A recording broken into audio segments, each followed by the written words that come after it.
world defined by global challenges, where economies shift and new powers rise, one stage has emerged as a hub, connecting East and West. A stage where visionaries gather, where ideas collide, and where the future takes shape. This year, the Budapest Eurasia Forum returns for the 5th time, celebrating the 100th anniversary of the Central Bank of Hungary. 5 years, 200 of the most influential thinkers from across Eurasia. From 29 countries, more than 40,000 viewers. Key themes spanning around the green, the digital, and the global transitions of our age. But now we turn to the future. Powered by talent, guided by knowledge, forged through technology, and strengthened by capital. These are the keywords of success. In the following 2 days, our distinguished Eurasian speakers, decision makers, visionaries, academics, and entrepreneurs will explore the ideal combination of these 4 success factors across 6 thematic panels to build a future-proof Eurasia. So, ladies and gentlemen, welcome to the 5th Budapest Eurasia Forum. Let's discover the keywords of success together.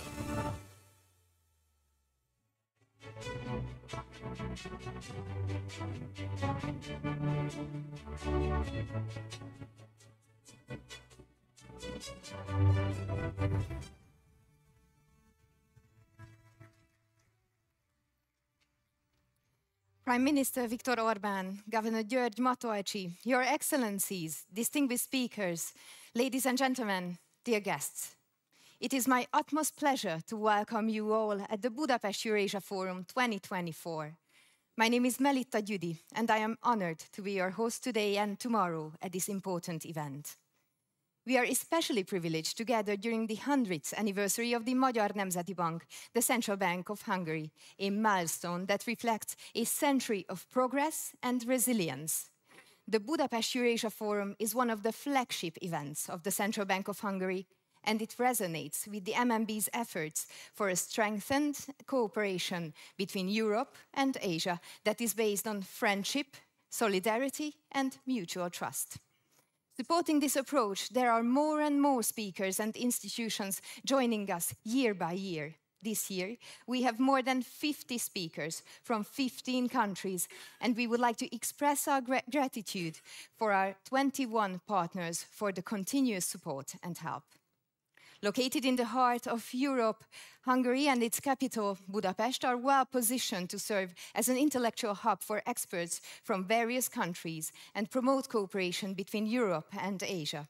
In this spirit, the Budapest Eurasia Forum 2024 embraces this year's theme, Keywords of Success: knowledge, talent, technology, and capital, a visionary concept introduced by Governor Matolcsy. These 4 elements, with the right national strategy, can ensure the global success of a country and also guide us toward our goal of making Budapest a multi-hub for Eurasian cooperation. Our distinguished speakers will focus on the issue of what inescapable adjustments are required to achieve sustainable growth and prosperity in a talent-based, technologically advanced global society. The forum begins with high-level opening speeches, followed by keynote addresses from senior decision makers and esteemed professionals who will share their insights on the significance of the Budapest Eurasia Forum initiative. Over the next 2 days, we have a comprehensive and multidisciplinary program planned, featuring 6 thematic panel discussions that embody the core focus of this forum. Today's panels will cover finance, technology, and geopolitics, while tomorrow's sessions will delve into the most actual topics of economy, multilateral cooperation, and education. Just as last year, we are honored to present the ceremonial book launch of the Eurasia volume of studies. This year's publication, titled Eurasianomics: Sustainable and Innovative Economic Policy Strategies in Eurasia, offers valuable insights into the economic strategies shaping our continents. Alongside our professional panels, we are pleased to offer additional programs that complement the main discussion of the forum. Ladies and gentlemen, Please note that the upcoming 2 speeches will be delivered in Hungarian language. Interpretation devices are available to ensure our international guests can enjoy real-time translation. And now, ladies and gentlemen, I am pleased to announce the first speaker of the high-level opening session, Mr. György Matolcsy, Governor of the Magyar Nemzeti Bank, the Central Bank of Hungary. Please welcome the opening address from Governor Matolcsy.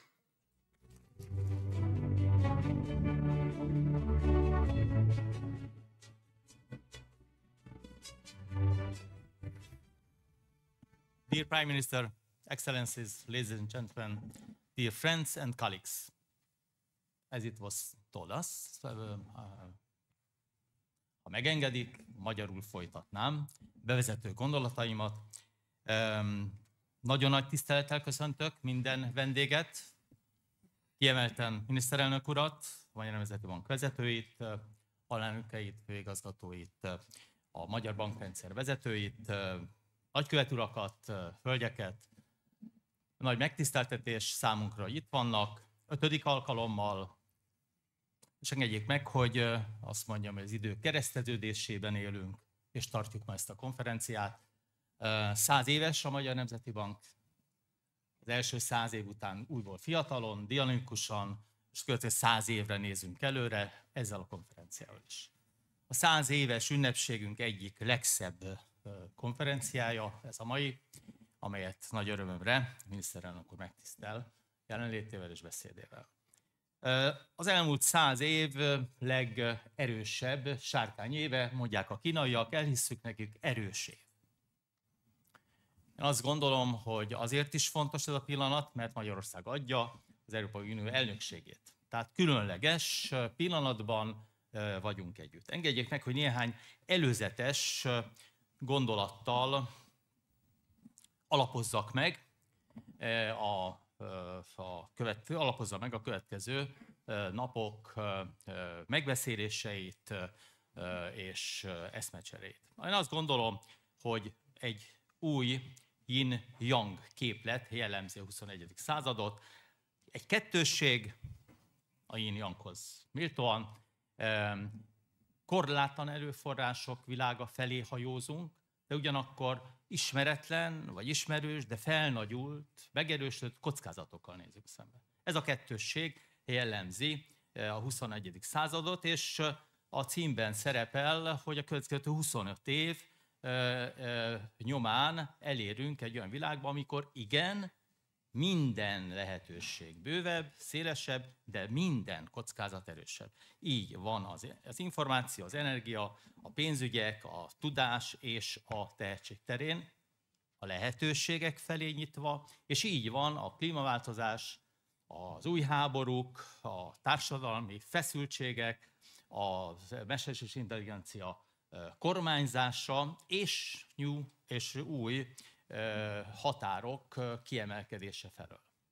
Ez a kettősség. Ezt a kettősséget kell használnunk, kihasználnunk és védekeznünk ellen. Tisztelt Hölgyeim és Uraim! Megítélésem szerint a 3 nagy szupertrend határozza meg a következő 25 évünket, és talán áthúzódik 3 szupertrend hatása a 21. századra. A geopolitika mindent meghatároz és befolyásol ezekben az években, évtizedekben. A klímaváltozás egyre erősödik. És természetesen a technológiai forradalom is egyre erősebb és erősebb szakaszokat mutat. És a geopolitika, mintha másik kettőt is jelentősen meghatározná. Ahogy fordítva is igaz, a geopolitika a technológiai áttöréseket is hűti, erősíti a nagyhatalmak vetélkedése nyomán. Egy új G2 világ alakul ki, nem kooperáció inkább, hanem verseny jellemzi. És persze ezek az új lehetőséget és a régi veszélyeket felerősítik. Tisztelt miniszterelnök úr! Korábban úgy volt, hogy a korábbi technológiai forradalmak egy idő után lezárultak. Most mintha arról lenne szó, hogy egy permanens technológiai forradalom alakul ki a világban, ami megint 3 nagy nyalábban megy előre, és a technológiai forradalom természetesen a geopolitikát is nagyon erősen meghatározza, és talán védelmet ad a klímaváltozás ellen. Folytatva a gondolatot, talán három nagy terület határozza meg a permanens technológiai forradalmat: a kvantumvilág, a szingularitás és a mesterséges intelligencia. Milyen szép, hogy az Artificial General Intelligence magyarul agyat jelent, ami azt jelenti, hogy az ősi nyelv tudása átszivárog a 21. század technológiáiba. Hölgyeim és uraim, a klímaváltozás, amikor az okairól nagy vita van, de az eredményeiről, következményeiről, hatásairól talán kisebb vita van, ez elkezdődött, de talán most kezd gyorsulni. Nagyon fontos tudnunk azt, hogy ez is egy exponenciális folyamat, ez is egy erősödő folyamat. Talán azt fogjuk mondani néhány évtized múlva, hogy egy kis forró korszakot alakított ki ez a klímaváltozás, mint ahogy az egyik rokonunk, időbeli rokonunk a 400 évvel ezelőtti 17. században egy kis jégkorszak volt a világban. Hölgyeim és uraim, a rendszerelmélet szerint egyre erősebb komplexitás alakul ki, ez egyre erősebb törvényeket, szabályokat és ciklusokat jelent. A mi gondolkodásukban, itt a jegybankban benne vannak a ciklusok, egy nagyjából 400 éves, egy 500 éves, egy 50 éves, 80 éves ciklus, és a modern birodalmak 130 éves ciklusa. Hogyha komolyan vesszük a rendszerelmélet üzenetét, miszerint a komplexitás erősödése, a ciklusok erősödésével jár, akkor azt kell mondanom, hogy egy kicsit bajban vagyunk, kreatívnak kell lenni, hogy jó megoldásokat találjunk, mert itt van velünk az 1640-es évtized, ebben az évtizedben, a 2020-as évtizedben, akkor kezdődött csak igazán a kis jégkorszak a világon. Itt van az 1520-as évek, a mi ciklusunk, az 500 éves ciklus szerint. Ez reneszánsz, európai reformáció, nagy felfedezések kora. Itt vannak az 1970-es évek, magas infláció, alacsony növekedés, költségvetési deficitek, elszaladó államadósság, és a 40-es évek is itt vannak, és ezek nem jó hírek, hiszen egy háború után egy hidegháború kezdődött, egy kettévágott világ, és itt van velünk az amerikai birodalom, amelyik a 1945-ben indult, és talán a ciklus szerint 130 év múlva fejeződik be a birodalmi működése. Az igazi kérdés itt Európában, Budapesten az, hogy milyen Európai Unió lehet a sikeres partnere Ázsiának. Talán nem a mai. Hiszen nézzük meg, jelen pillanatban az Európai Unió a nagy versenytársához képest hanyatló szakaszban van, hanyatlik. Azt gondolom, hogy 4 fő oka van. Volt egy nagyon káros európai álom, valamikor a 80-as évek végén, 90-es évek elején. Európa lépjen a globális szintérre Amerika mellé, elé, fölé. Ez nagyon komoly és súlyos negatív következményekkel járt. Egy rémálommá alakult. Túl centralizált brüsszeli, európai birodalmi álomból fakadó brüsszeli központ jött létre. A közös piac az csak félig sikerült, a pénzügyi rendszerben, bankrendszerben tudjuk, és nincs a szolgáltatások közös piaca, úgy, mint az árupiacok esetében. És persze a kötelező euró is része az európai hanyatlásnak. Azt gondolom, hogy a végén egy másfajta Európai Uniós közegben az euró szerepe is más lesz. Mit kellene tenni Európának? Azt gondolom, hogy először is el kellene szakadnunk az Európai Egyesült Államok gondolatától, az európai birodalom gondolatától. Káros volt, nagyon sok veszteséget okozott, az euró Franciaország és Olaszország esetében több ezer milliárd eurós veszteséget okozott, ahogy azt gondolom, hogy fel kell adni az európai álom gondolatát, ki kell nyújtani a karunkat az összes Európai Unión kívüli európai állam felé, és azt gondolom, hogy Európának, Ázsiához és Amerikához hasonlóan az erősségeire kell játszani. Azt is gondoljuk a ciklusok alapján, hogy valamikor a 30-as évek elején lehetségesek történelmi egyezmények, amelyek révén megszületik az új Európa.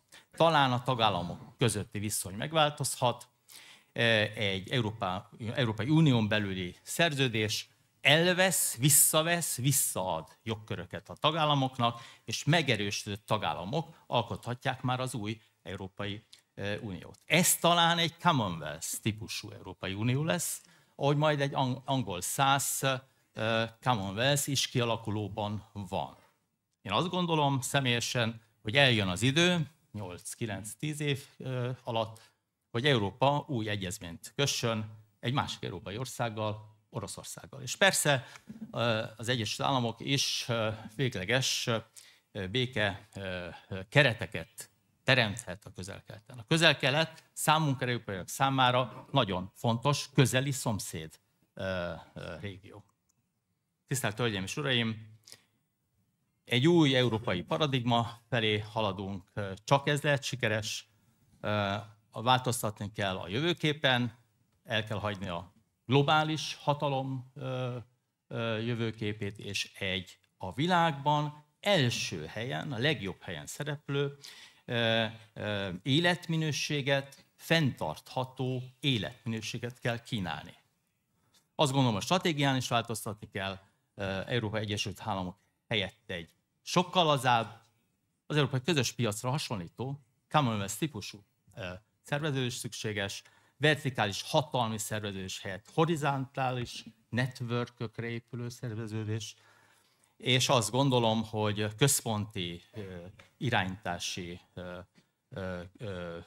jogkörök egy részét decentralizálni kell. És akkor a mostani alacsony hatékonyság helyére egy magas hatékonyságot állíthatunk itt mi Európában, és lehetünk jó partnerei Ázsiának. Tisztelt miniszterelnök úr, Magyarország, ahogy a miniszterelnök politikája 2010-től világosan mutatja, és Magyarország hajlamai, származása, értékei is ebbe az irányba mutatnak. Magyarország platform lehet a világban, a világ számára. Azt gondolom, hogy Magyarország egy alapító tagja lehet egy új európai Commonwealth típusú, közös piac típusú, lazább szerveződésnek. Azt gondolom, hogy Magyarországon keresztül lehet megközelíteni Európa sokrétűségét, sokszínűségét. Nem a központot, az európai eredmények forrását, a sokszínűséget. Azt gondolom, hogy itt lehet a nyugat és a kelet, és a nyugat egy jó fúzióját kialakítani, és mi magyarok úgy látjuk, hogy Budapesten, Magyarországon esély nyílik egy Európa és Ázsia közötti pénzügyi hub megépítésére. Egy új Európai Unió, egy új európai közös piac, Commonwealth, Magyarországon keresztül nagyon sok ígéretet, nagyon sok jó lehetőséget kínál Ázsia felé, és így erősíthetjük ebben a 25 évben, 2050-ig Eurázsiát és Eurázsia hajnala után talán már a reggel felé hajózunk. Tisztelt miniszterelnök úr, hölgyeim és uraim, nagyon jó tanácskozást kívánok. Még egyszer az idők kereszteződésében egy fontos tanácskozást nyitunk, és nyitunk egymás felé, és nyitunk Ázsia felé innen Budapestről. Köszönöm szépen!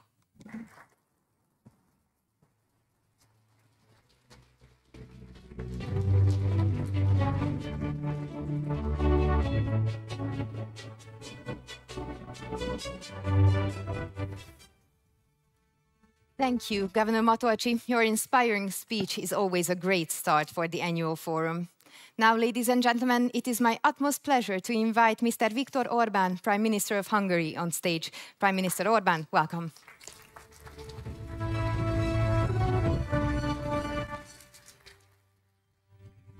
Good morning to everybody. If you allow me, I just would like to continue the way how governor of National Bank presented his ideas in Hungarian language due to the fact that we are now in Hungary. Szóval jó napot kívánok, tisztelt Hölgyeim és Uraim! A legfontosabb előadás már elhangzott. Úgy érzem magam, mint akinek már csak az a dolga, hogy megtámassza azt a néhány gondolatot, amit az előbb mindannyian hallhattunk. Köszönöm szépen a meghívást a jegybank elnökének. Mindannyian tudjuk, hogy ez a mai alkalom a jegybank elnök úr nélkül nem jöhetett volna létre. De nem csak a jegybank elnökként végzett munkája mondatja velem, hanem az a köztudomású tény is, hogy a 2010-es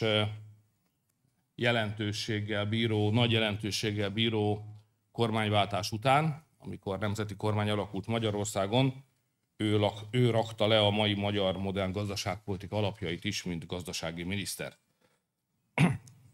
Már akkor beszélgettünk azokról a dimenziókról, amelyekről most meghallgathattuk az előadását, és aztán később, amikor a jegybank elnöke lett, akkor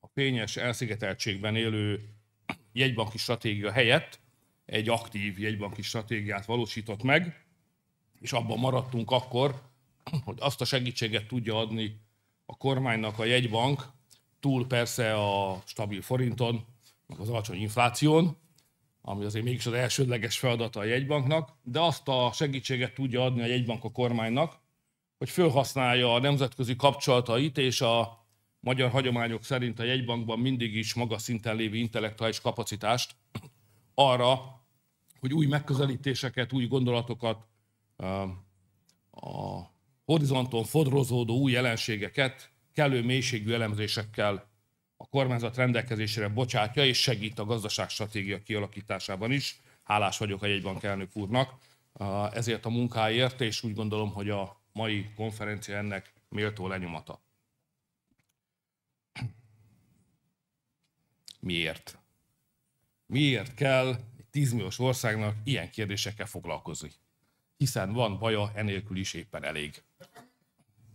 Van épp elég bajunk a mindennapi ügyek menedzselésével, a megörökölt történelmi hátrányok ledolgozásával, a pénzügyi sérülékenységgel, a magas államadóssággal. Szóval van éppen elég baja Magyarországnak, amin gondolkodnia kell a vezetőinek, miért veszik vállukra azt a plusz terhet, amely ezeknek a dimenzióknak a megnyitásából, az erről történő gondolkodásból, meg aztán ennek a gondolkodásnak a nemzetközi következményeiből fakadnak. Van egy olyan gondolat is, van egy olyan hagyomány is a magyar politikában, hogy jobb inkább sunyítani, nem kell ezekkel a nagy ügyekkel foglalkozni. Persze titokban értsük meg őket, de ha van is véleményünk, inkább maradjunk csöndbe, és valahogy, hogy a sportban mondják, oldalvizezve ússzuk meg a világ nagy változásait. Ez egy sikeres túlélési stratégia volt hosszú időn keresztül Magyarországon, de most valóban valami olyasmi történik, ami ezt a nagy gondolatoktól való távolságtartás stratégiáját többé nem teszi lehetővé. Magam is 2009-ben kezdtem foglalkozni Eurázsia gondolatával.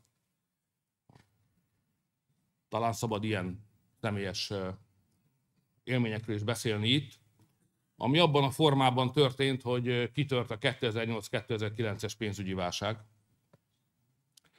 És én még ahhoz a nyugatos magyar hagyományhoz tartoztam hosszú időn keresztül, amely hitt abban, hogy ha valami baj történik a nyugat-európai gazdaságban, mondjuk egy pénzügyi válság, amiről tudjuk, hogy nem volt világméretű, hanem inkább egy európai pénzügyi, vagy nyugati pénzügyi válság volt, akkor nekünk egy olyan európai, nyugati pénzügyi gazdasági rendszerünk van, ideértve talán a politikai rendszert is, amelynek jól fejlett és kipróbált önkorrekciós mechanizmusa van, vannak ilyen ciklusok, bekövetkeznek a bajok, de megvan az a képessége a nyugati politikai és gazdasági rendszernek, hogy egy önkorrekcióval ezeket a hibákat kijavítsa. Szóval nem kell ilyenkor a fejünket jobbra-balra forgatni, hihetünk abban, amiben vagyunk. Ez a nyugati világ képes az önmegújításra, ezért maradjunk azon a nyomvonalon, amin eddig is haladt a magyar politikai gondolkodás, a tőlünk fejlettebb technológiák, a modernizáció mindig nyugatra van, arra kell figyelni, és azt kell mutatis mutandis megvalósítani Magyarországon. Én hosszú ideig hittem abban, hogy ez így van. Magát a rendszerváltást, akik külföldről jöttek, nekik mondom, én már 1988-89 óta benne vagyok a magyar politika sodrásában. Az egész magyar kommunizmus utáni nagy rendszerváltás lényegében ez a gondolat uralta. Nem csak azért érdemes nyugatra tekintenünk, mert ott jobban élnek, ami kétségkívül igaz, mert hatékonyabbak és így tovább, hanem azért is, mert egy olyan önkorrekciós politikai-gazdasági rendszert fedeztek föl valamikor a 17. századtól kezdődően és hoztak létre nyugaton, amely hosszú távon garantálja a biztonságunkat, a stratégiai biztonságunkat. Biztosak lehetünk abban, hogy a nagy kérdésekre adott válaszaink jó irányba mutatnak. Ez a meggyőződésem roppant meg 2008-2009-ben, amikor azt kellett tapasztalnom, hogy beütött a nyugati pénzügyi válság, és részt vettem azokon a politikai tanácskozásokon, ahol ennek a megértésével foglalkoztak. Mitől van? Mi a karaktere? Mi következik belőle? És akkor arra jöttem rá, hogy a nyugati rendszer képtelen azt az önkorrekciós mechanizmus működtetni, amelyet addig sikeresen működtetett. Minden tanácskozásnak az volt a konklúziója, az intellektuális meg emberi gyengeségeket is ideértve, a rendszerszerű gyengeséggel együtt, hogy tulajdonképpen a szokásos ciklikus kapitalizmus válságról van szó, és az önkorrekciós mechanizmusok működni fognak. Holott akkor már teljesen nyilvánvaló volt, hogy egészen másról van szó, ami ezt a válságot előidézte, ennek a válságnak a lefutását és utóéletét meghatározza, az persze lehet, hogy tartalmaz valamifajta ciklikus válságelemet is, de valójában logikus következménye annak az egész világgazdaságban zajló mélyreható átalakulásnak, amely az addigi geopolitikai viszonyokat radikálisan átalakítja, és olyan új centrumokat emel föl a világban, elsősorban Ázsiában, amelyek azt az új helyzetet idézik elő, hogy a modernitás többé nem nyugati kategória. Modernek lenni nem csak nyugaton, nem csak nyugati módra, hanem keleten, keleti módon is lehet. És emelkednek föl ezek a hatalmas, Európához képest jóval versenyképesebb, részben méretük, részben számosokból versenyképesebb erők, amit Európa nem vesz észre, nem akar tudomásul venni, nem fogadja el, és inkább a válságának magyarázataként bezárja magát egy idejét múlt válságmagyarázati elméletbe. Ekkor jöttem rá arra, hogy itt nagy baj van. Ha volt is, ha létezett is ez a legendás nyugati gazdasági rendszer önkorrekciójára képes mechanizmus, ez nem működik. És ekkor döntöttünk úgy, hogy ideje nem csak nyugatra, hanem keletre is tekintenünk, körül kell néznünk ott is. Itt olyan dolgok történnek, amelyek tartósan lesznek majd velünk, meghatározzák az új évszázadot, ezért foglalkoznunk kell Ázsiával. Aminek a prózai megvalósulása úgy történt, hogy miután 2009-ben nagy valószínűséggel lehetett kis ócok mellett fogadni arra, hogy mi fogjuk megnyerni a 2010-ben esedékes parlamenti választást, a Demján Sándor, Isten nyugosztalja, tanácsára, Matolcsy Györggyel közösen fölültünk egy repülőre, és elmentünk Kínába. Így kezdődött. És megkezdtük azokat a tárgyalásokat, amelyek hozzásegítettek bennünket annak a megértéséhez, aminek meglehetősen elokvens és kifejlett formáját most az előbb itt a jegybank elnök úrtól hallhatták. Így fordult a mai magyar politikai vezetésnek a figyelme Nyugat-Európa mellett, időnként helyett is, a világ azon fejleményeire, illetve felé, amelyek tőlünk keletre jöttek létre. Ez a történet, de ez nem válasz arra, hogy miért csináltuk mindezt. Persze az ember úgy gondolja, hogy a hagyományos nyugati változások világértelmezése többé nem érvényes, akkor van egy intellektuális késztetés arra, hogy keressen egy másikat. De volt egy és van továbbra is egy másik indok, amiért nekünk foglalkoznunk kell az ország mérsékelt kapacitásai ellenére is ezekkel a kérdésekkel. És talán valami ilyesmi kikövetkeztethető volt a jegybank elnök úr szavaiból is, ugyanis a változások gyorsak. A politika lényege az ütemérzék. Sok okos ember van a világon. Lényegében egy kormányzat a világon jelenlévő összes tudást be tudja gyűjteni. Ezek elérhető, megszerezhető tudások. Részben megvásárolhatók, részben a világ intellektuálisan jelentős koponyái szívesen állnak rendelkezésre a döntéshozóknak. Tehát tudás mindig van. A politika nem a tudás birodalma. A politika az az alkalmazásnak a birodalma, az alkalmazás lényege pedig az ütem. Nem csak jó dolgokat kell alkalmazni, hanem megfelelő időpontban kell alkalmazni. Minél kisebb egy ország, ez annál inkább igaz. Tehát a nagy országok megengedhetik maguknak, hogy egy-egy jelentős pillanatot elmulasztanak. Mert elég nagy a méretük ahhoz, hogy később korrigálni tudják a mulasztásukat. Egy olyan méretű ország esetében, mint Magyarország, az ütemtévesztés halálos. Nem akarom mutatni a jelenlévőket, a hazaiakat különösen nem, de a külföldieket sem túlságosan a magyar történelem tanulságaival. De ha valaki az elmúlt 150 évre visszatekint, és megnézi, hogy Magyarország miért lett egy vesztes ország a mögöttünk hagyott 150 évben, akkor számos balszerencsés körülmény szerencsétlen egybeesésén túl, amire nem vagyunk felelősek, rendre tetten érheti a megfelelő pillanat elmulasztásának problémáját. Az ütemérzék összezavarodását.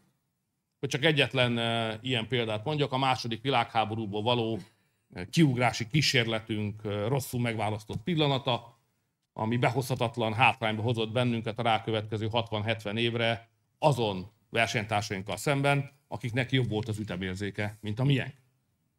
És számos hasonló történetet hozhatnék még a modern magyar történelem esettárából. Mondandóm lényege tehát az volna, hogy egy olyan méretű ország, mint Magyarország nem lehet buta, nem lehet lassú, nem lehet unalmas, nem lehet követő, nem hagyatkozhat mások megértésére és mások interpretációjára. Egy ilyen méretű országnak, mint Magyarország, ha olyan színvonalon akar érni, mint ahogy mi akarunk, ha olyan történelmi hagyományokhoz akar méltónak lenni, mint ami a mi 1000 éves történelmünk volt, akkor élesnek, gyorsnak, okosnak kell lennie, nyitottnak a világra, és folyamatosan gondolkodnia kell, hogy ne mulassza el a megfelelő pillanatot a szükséges döntéseknél.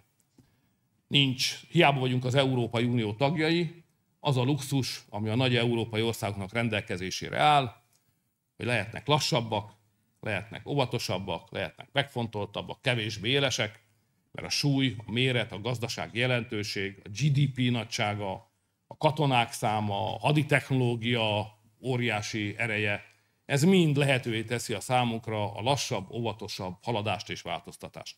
Én azt gondolom, hogy nincs abban semmi túlzás, hogy a Magyar Jegybank arra vállalkozott, hogy megpróbálja meghívni ezt a nemzetközi közösséget, aki ma itt van, hogy együtt gondolkodjunk a jövőről, az európai országok jövőjéről is. Sőt, azt gondolom, hogy éppen Magyarország az a hely, ahol erre leginkább mód van, és talán a Magyar Jegybank az, akinek leginkább dolga, hogy ezt érzékelje, és ilyen fórumokat szervezze. Tisztelt Hölgyeim és Uraim! Ezek után mondanék először néhány szót Eurázsiáról, aztán Európa, és aztán Magyarországból.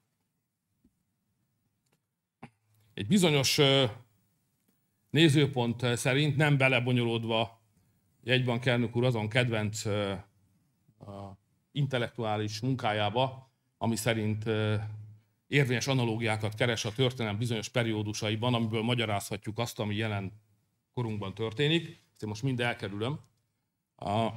Bár kétségkívül egy izgalmas terület. Csak annyit szeretnék mondani, hogy az én kiinduló pontom, és ez a mai előadásomnak az legfontosabb állítása, hogy azok a változások, amit napjainkban látunk, azok nem egy átrendeződést jelentenek, hanem egy visszarendeződést. Tehát valami olyasmi történik, ami nem ismeretlen az emberiség gazdaság történetében. Ráadásul, miután a jövőt úgysem ismerjük, ezért legjobb, ha a múltat próbáljuk megérteni, és abból vonunk le következtetéseket a jövő érdekében.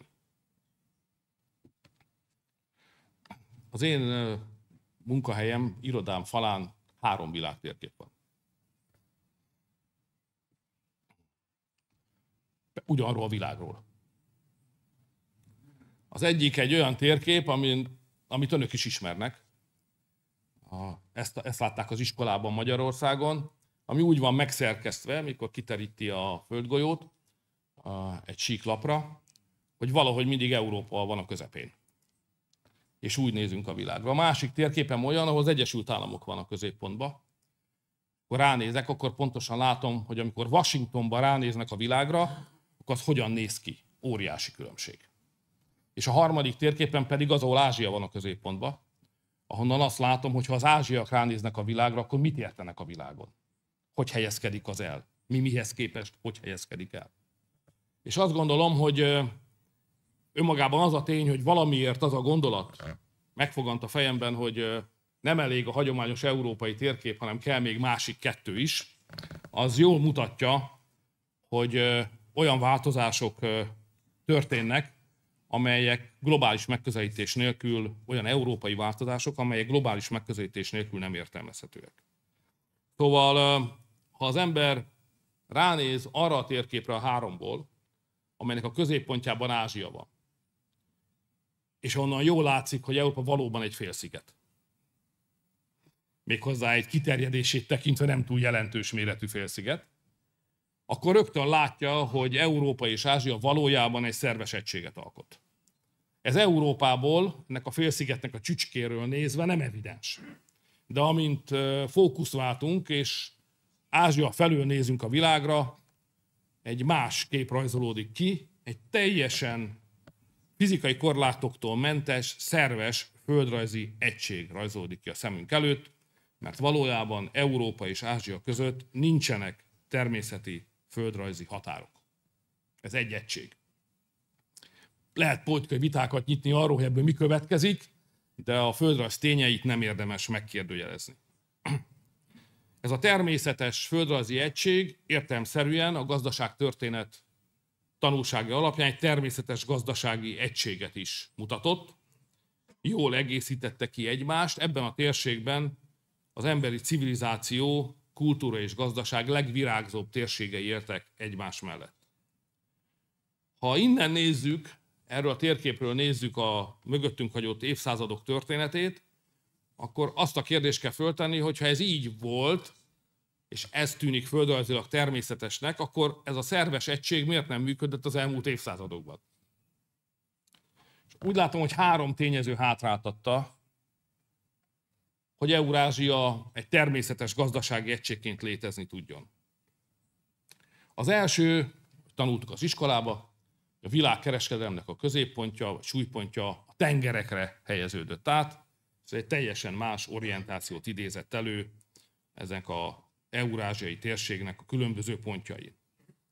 A második oka, hogy a szerves egység évszázadokig nem működött, az, hogy az átrendeződés következtében a nyugati civilizáció domináns státuszt ért el, és valójában az Eurázsia térségben található civilizációk közötti egyensúlyt megbontotta, és nyugat felé elbillentette. A harmadik akadálya, ez már a modernkor jelensége, amiért nem működik a szerves eurázsiai térség, hogy a hidegháború után a nyugati elit úgy döntött, hogy nem ezt a szerves egységet akarja helyreállítani, hanem nyugatosítani akarja az egész világot.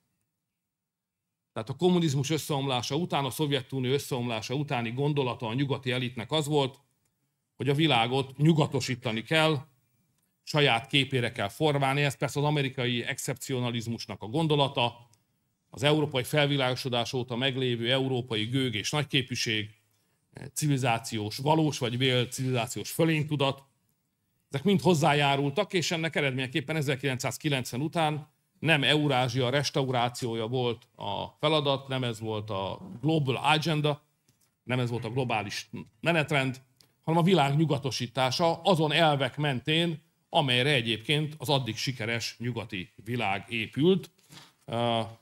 A legdurvább példája ennek, és a legnyilvánvalóbb kudarcélménye, amire még mindannyian emlékezhetünk, az az arab tavasz volt, amikor egy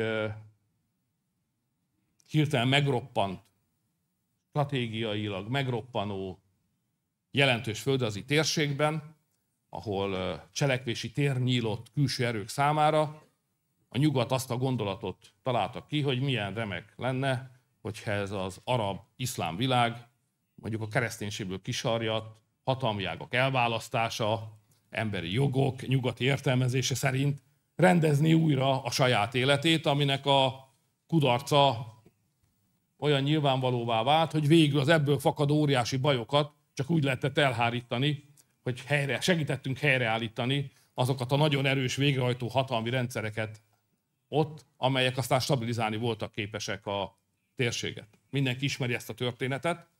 Ezt csak azért hoztam ide példaként, hogy mindannyian értsék, hogy miről beszélek, hogy 1990-ben lett volna lehetőség egy eurázsiai szerves egység újjáépítésére, de a nyugat nem ezt választotta, hanem az itt leírt nyugatosítási stratégiát. Tisztelt Hölgyeim és Uraim! Ma azért vagyunk itt, mert ez a korszak véget ért. Ha ez a korszak nem ért volna véget, az 1990-től máig terjedő 31 néhány évről nem a múlt időben kéne beszélnünk, akkor ma nem lennénk itt. Azért vagyunk itt, mert mindannyian érezzük, hogy ez a gondolkodásmód, ez a nyugati stratégia, benne Európa stratégiája érvénytelen, sikertelen, és valami véget ért. Nagy vita van arról, hogy kell megfogalmazni azt, ami véget ért. Én leginkább azt mondanám, hogy véget ért a nyugati világon belüli liberális, progresszív dominancia. Az a gondolat, hogy tehát az egész világot nyugati mintára kell megszervezni, és az erre kiszemelt népek gazdasági előnyökért, pénzügyi előnyökért cserébe hajlandóak lesznek erre, ez a gondolat megbukott. Ázsia államai megerősödtek és bebizonyították, hogy képesek önálló gazdasági és politikai erőcentrumként felemelkedni, létezni és tartósan fennmaradni. Ennek következtében a világgazdaság központja keletre tolódott, a keleti gazdaságok 4-szer olyan gyorsan növekednek, mint a nyugatiak, a nyugati ipar hozzáadott értéke 40%-ot tesz ki a világban, a keletieké pedig 50%-ot. Ez az új realitás. A másik új fejlemény, ami kinyitja a közös gondolkodás előtti teret, hogy a nyugati világ nem csak a világ újraszervezési elgondolásában, stratégiájában vallott kudarcot, hanem saját közegében a nyugati világon belül is kifulladt. Olyan ügyek kerültek napirendre, amelyeket nem tudott a liberális, progresszív, dominanciájú gondolkodásmód megválaszolni. Ilyen a migráció, ilyen az egész hagyományos értékekről szóló gender ideológia, etikai ellentétek, vagy éppen a most zajló háború.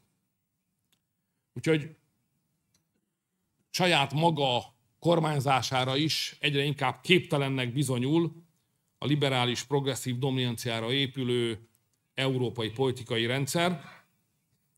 Ennek következtében, mondjuk úgy, hogy a nyugat elbizonytalanodása következtében véget is ért a nyugat civilizációs dominanciájának 500 éve. A világgazdaság teljesítményének felét a hidegháború végén a nyugat adta, ma ez 30%, a keleti erőközpontok pedig 34%-ot adnak. Aki nem hisz a gondolatoknak, az higgyen a szávoknak. Ha ez így van, akkor még mindig nem kaptunk választ arra a kérdésre, hogy ha a jövő más lesz, mint amilyen a múlt volt, akkor miért éppen az eurázsiai együttműködési a jövő? Hiszen az, hogy valami kudarcot vallott, abból nem következik, hogy vissza kell térnie annak, ami azt megelőzően volt. Amikor a magyar kormányzat gondolkodik erről a kérdésről, akkor a következő megállapításokat szoktuk tenni. Azért tér vissza Eurázsia reneszánsza a politikai napirendre, mert először is ez a legnagyobb egybefüggő szárazföld a bolygón. Nem szoktunk erről így beszélni, de itt egy 9000 kilométer hosszúságú, mérsékelt égövi éghajlati sáv húzódik a Csendes-óceántól az Atlanti-óceánig. Persze vannak ebben különbségek, de összességében mégiscsak 9000 kilométer hosszan egy éghajlaton belül tudunk maradni, ha mozgunk. Nem kell olyan szélsőséges időjárással megküzdeni, mint mondjuk a tengeri népeknek. Ez egy olyan előny, amit nem szoktunk értékelni a geopolitikai gondolkodásban, pedig érdemes lenne. A második érv, ami Eurázsia fölemelkedése mellett szól, az állandóság. Persze, mint minden nagyívű megállapítás, ez alól is vannak kivételek, de a lényeget tekintve igaz, hogy ebben a térségben a politika és a kereskedelem szereplői azok állandóak. Ugyanazokról a népekről olvasunk 1000 évvel ezelőtti följegyzésekben, mint manapság. Itt stabil népcsoportok, szállásterületek, államalakulatok, törzsek és kultúrák vannak jelen. Ismerjük egymást. Tegnap a kazak elnök járt nálam, ami Eurázsiának egy kiemelkedő fontosságú szereplője. Olyan volt, mintha 1000 éve ismernénk egymást. Amikor beszéltünk a világról, az új helyzetről, az átalakuló körülményekről, arról, hogy mi várható, akkor olyan volt, mintha egy néhány száz évvel ezelőtt abban maradt beszélgetést folytattunk volna. Mert ez az állandóság, ez a népek, államok, törzsek világának állandósága egy óriási előny, amikor egy új korszakban kell új kihívásokra válaszokat találni. Harmadik fontos előnye ennek a térségnek az, hogy ez nem egy civilizáció volt Eurázsia, hanem mindig is több civilizációt foglalt magába. Benne van ebben a távol-keleti, amit most Kínával azonosítunk, de azért több ennél, az indiai, az arab, és mi is, a nyugati civilizáció is. Az, hogy mi mind egy térségben vagyunk, ez komoly versenyelőny, mert ezek a civilizációk a történelem szerencsésebb időszakaiban megtermékenyítőleg hatottak egymásra. Negyedik gondolata a magyar kormánynak, amikor Eurázsia keretében gondolkodik az, hogy ebben a térségben él az emberiség népességének 70%-a. A méret számít.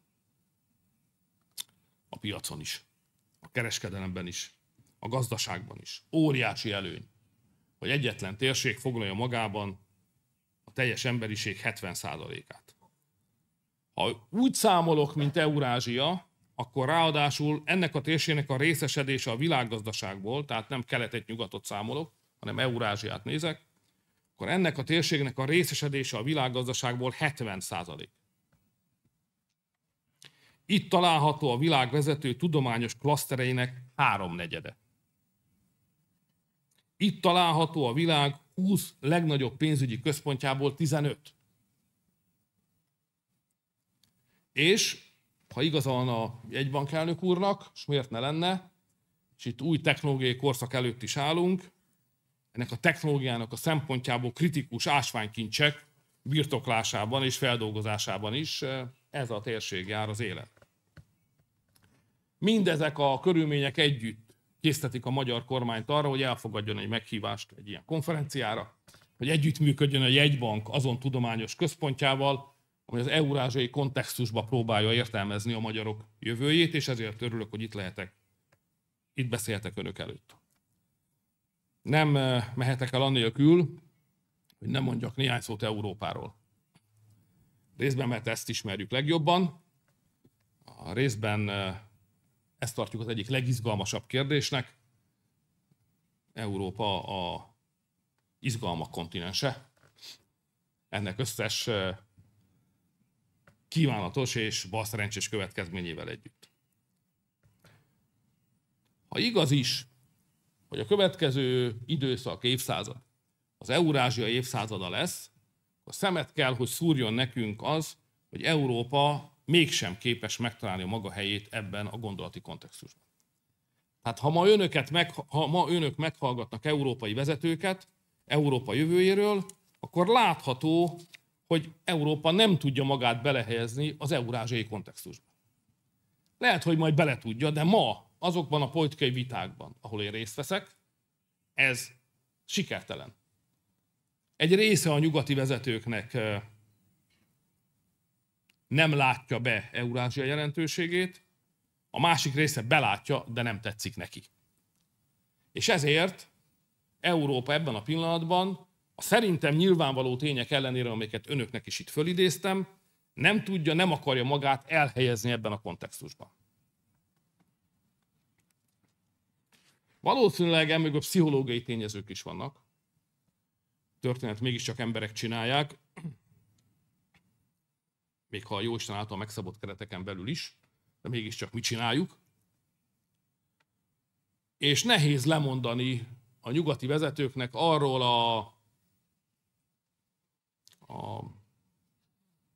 pszichológiailag érthető, szinte hozzájuk nőtt felsőbbrendűségi tudatról, ahogyan ők szemlélik a világot. Hiszen mégiscsak nem tudom pontosan milyen régóta, de több száz év óta a nyugati ember ahhoz szokott hozzá, mi vagyunk a legszebbek, a legokosabbak, a legfejlettebbek és a leggazdagabbak. És egyszer csak azt látni, hogy többé nem mi vagyunk a legszebbek, nem mi vagyunk a legokosabbak, nem mi vagyunk a legfejlettebbek, és nem vagyunk a leggazdagabbak, ezt látni és beismerni nem egyszerű feladat. Elegendő, hogyha magam korabeli, 60-as évek elején járó öregedő férfiak hasonló problémájára gondolnak. Innen megérthetik, ami igaz kicsibe, az igaz nagyban is. De hát előbb vagy utóbb valahogy csak le kell küzdeni ezt a problémát. Ellenkező esetben Európa a világban zajló változások vesztese lesz. Ma azok vagyunk. Európa ma a világban zajló változásoknak a vesztese. Egy adattal szoktam ilyenkor élni, hogyha vásárló erő paritáson nézzük, és úgy képzeljük az Európai Uniót, mint az Egyesült Államok része lenne, egy tagállam, akkor a 50 tagállam közül, velünk együtt az 51-kel, a harmadik legszegényebb lenne. Az Egyesült Államokon belül. Nem szoktunk így gondolkodni, de megismétlem, tehát ha az Európai Unió, mint tagállam, az Egyesült Államok része lenne, akkor az 50-51 tagállamból a harmadik legszegényebb lenne. Ez jól mutatja, hogy Európa veszít, folyamatosan veszít, és a most zajló folyamatoknak az első számú vesztese. A világ 5 legnagyobb gazdasága között nincsen többé európai gazdaság. Az első 5-ben Németország se fér bele. Nem a mai, a tegnapi se már. És mindenfajta előrejelzések vannak, amelyek a jövő 10 legnagyobb gazdaságáról szólnak, amelyek ugyan különböző országokat tartalmaznak, de egyben hasonlítanak egymásra. Az első Európa a 10-11. helyen található. Feltéve, hogy Oroszországot most nem soroljuk az európai országok közé. Hasonlóképpen a mostani vereségünk bizonyítéka az is, hogy Európa lemaradt a technológiai versenyben. A világ 20 legnagyobb technológiai központja között nincs európai, csak amerikai, dél-koreai, japán és kínai. Az európai innováció, amelyre oly büszkék voltunk, elpárolgott. Ha egy absztrakció szinten lejjebb jövök, akkor azt tudom mondani, hogy soha nem történt még az, meg Európában, hogy ilyen néhány éves időszak alatt az energia, amelyből oly kevés van Európában, akkorát drágult volna, mint éppen most. 5-szörösére drágult a gáz Európában, és 1,5-szeresére nőtt a kőolaj. Tisztelt Hölgyeim és Uraim! Ebben a mostani helyzetben az európai elit, amelyben most nem csak a politikai döntéshozókat értem, hanem a think tankeket, az akadémiákat, az egyetemeket, jól láthatóan a régi dicsőség státuszkójának védelmére rendezkedett be. Fölidézek önöknek egy tárgyalást, amit az Európai Tanácsban folytattunk sok évvel ezelőtt. Ez volt az első alkalom, amikor a miniszterelnökök Európai Tanácsa napirendre tűzte a Kínához való viszony kérdését. Stratégiailag hogyan kell Európának gondolkodni Kínáról.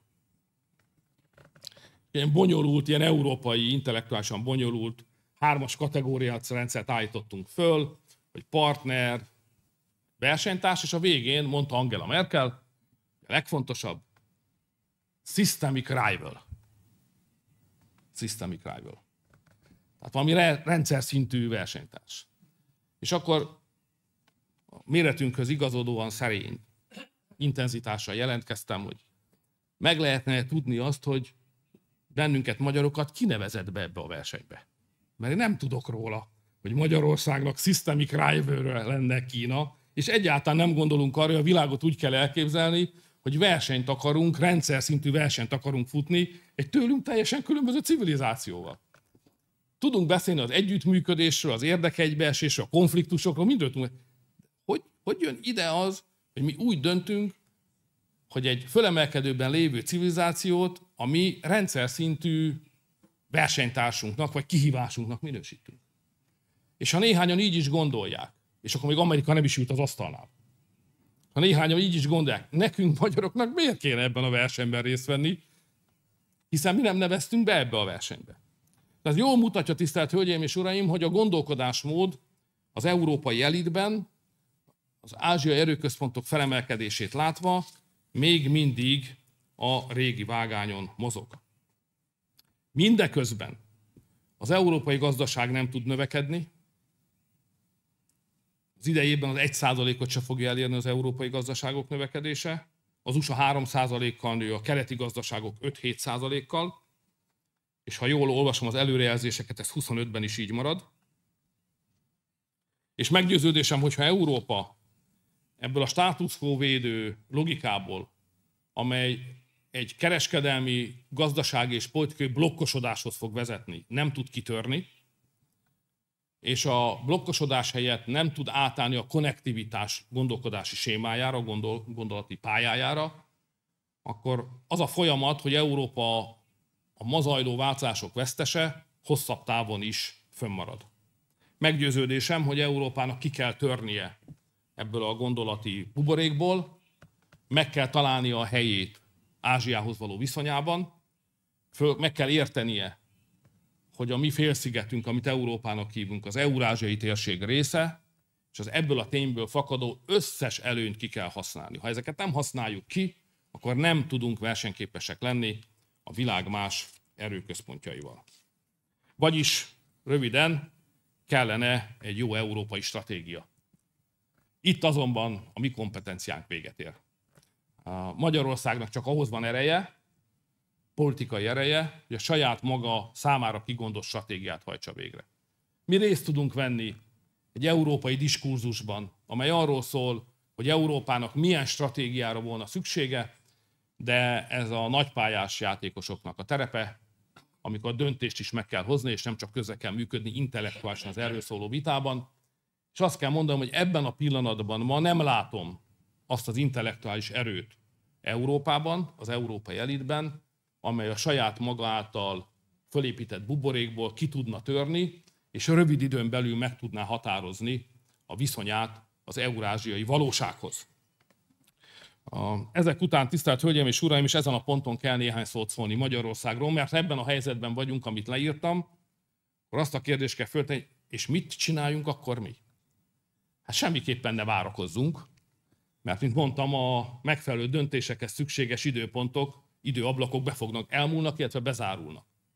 Tehát Magyarországnak nem szabad arra várnia, hogy Európa egy olyan stratégiát alakít ki, amelyben aztán majd megkeressük a saját helyünket. Mert Európa ilyen stratégiát, úgy látom, nem fog kialakítani.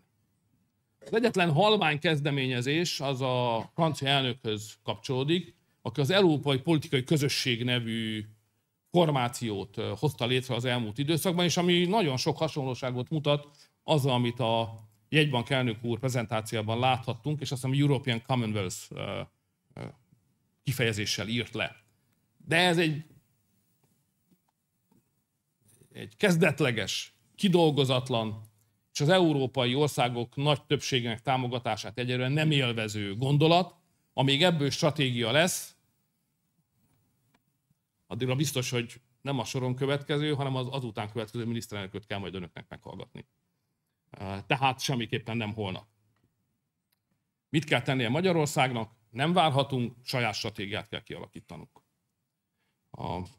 Vagyis Magyarországnak készen kell állnia, be kell fogadnia azt a tényt, hogy az előttünk álló időszak Eurázsia évszázada lesz, és az ebben elfoglalt helyünket nekünk magunknak kell kijelölni, és nem egy európai stratégiából kell származtatni. Halkan mondom, a jó hír az, hogy van ilyen stratégiánk, amit persze a gyanútlan szemlélők, akik nem foglalkoznak geopolitikai elemzésekkel, leginkább csak ütközések és viták formájában érzékelnek.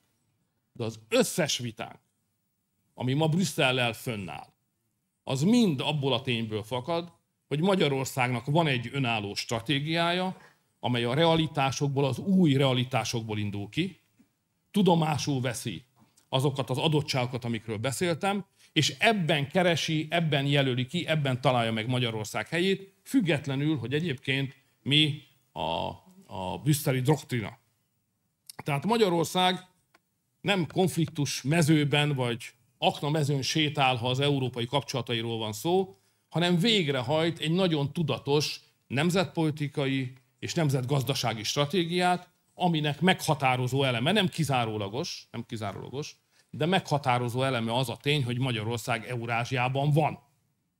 Ez nem teszi zárójelbe azt a tényt, hogy Magyarországon NATO tagja, hogy létezik az Egyesült Államok, hogy a magyar stratégiának nem csak Eurázsiához és Eurázsiában, hanem az Egyesült Államokhoz képest is meg kell határoznia magát, és ki kell alakítani a kapcsolatrendszerét, ami reményeink szerint könnyebb lesz az új adminisztrációval, mint a régivel volt, ami nem egy nagy elvárás, mert a régivel egyáltalán nem sikerült.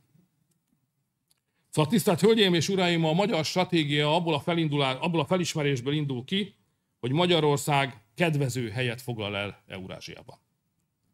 Ezért mi mindenkivel kereskedünk. Az elmúlt 10 évben a magyar export értéke úgy nőtt a kétszeresére, hogy egyszerre dupláztuk meg a nyugati irányú kivitelünket, meg a keleti irányú kivitelünket. Vagyis ez a stratégia működőképes. Ha nem csak a kereskedelmet, hanem a beruházásokat is nézzük, akkor azt fogjuk látni, hogy Magyarország talán a legszínesebb képet mutatja a beruházások tekintetében. És fejből fogom idézni a számokat, ha némi pontatlanság lenne benne, elnézést kérek, de ez nem lesz nagyságrendi. Tehát Magyarországra ma működő tőke formájában a németek lepakoltak olyan 25-26 milliárd eurónyi működőtőkét, az amerikaiak 9 milliárdot, a kínaiak 10-et, és az év végére ez 13-ra föl fog menni, és a rákövetkező évben tovább fog nőni. Aztán jönnek a dél-koreaiak, és utána jön minden európai. Ami jól mutatja, hogy Magyarországnak van egy stratégiája, ami a kereskedelemben is, és a beruházás politikában is testet ölt, vagyis Magyarország sikeresen diverzifikálja a kereskedelmét, lassabban a kelleténél, de sikeresen, és sikeresen és gyorsan diverzifikálta a befektetés politikáját. Hasonlóképpen a magyar stratégiának fontos része, mintha energiaszegény ország vagyunk, ezért diverzifikálni kell az energiabeszerzéseinket is, amelyben most már a kazakok is, az azerbajdzsániak is szerepelnek.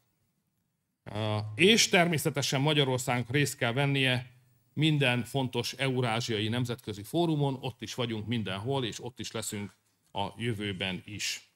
Tisztelt Hölgyeim és Uraim, azt gondolom, hogy az a tény, hogy 25-ben világszinten is kiemelkedő méretű beruházások készülnek el jövőre, igazolni fogja ennek a stratégiának a helyességét.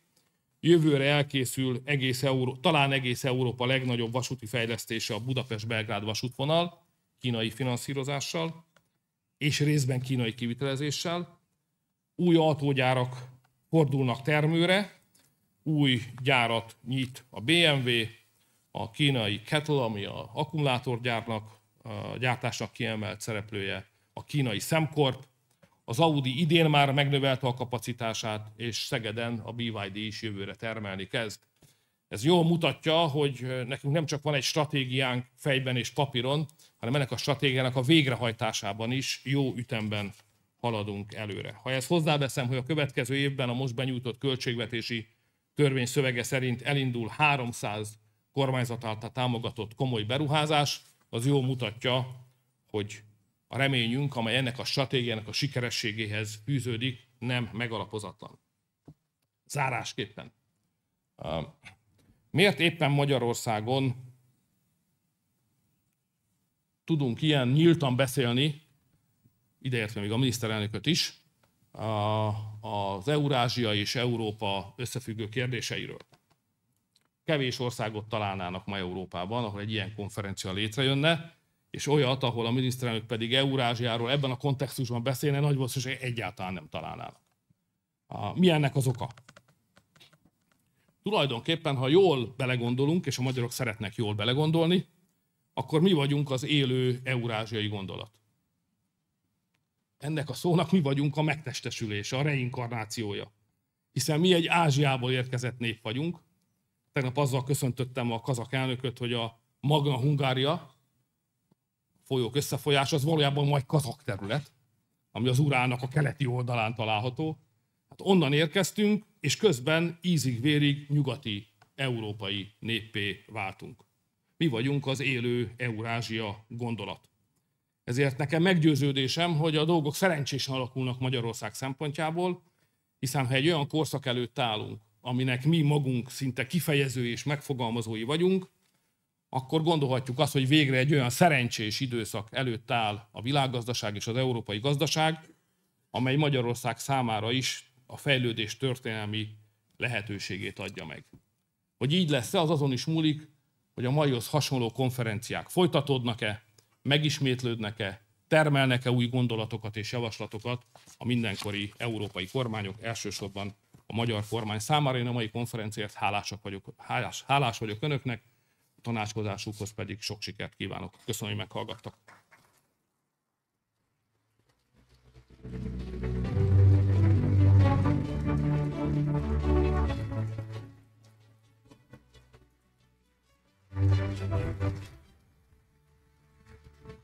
Thank you, Prime Minister Orbán, for your enlightening speech. And thank you again, Governor Matolcsy, for sharing your insights with us. The two opening speeches set the tone perfectly for the 5th Budapest Eurasia Forum, establishing a strong foundation for today's and tomorrow's discussions.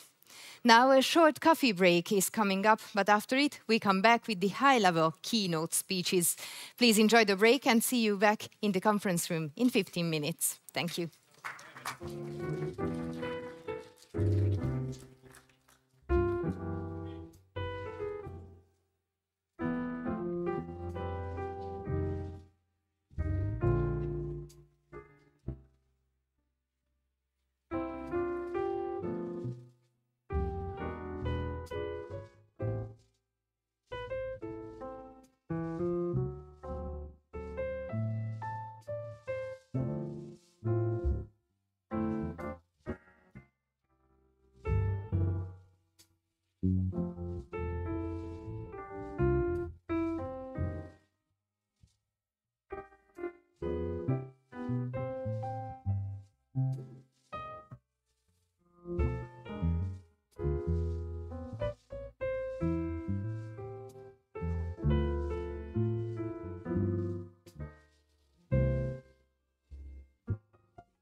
Response to global challenges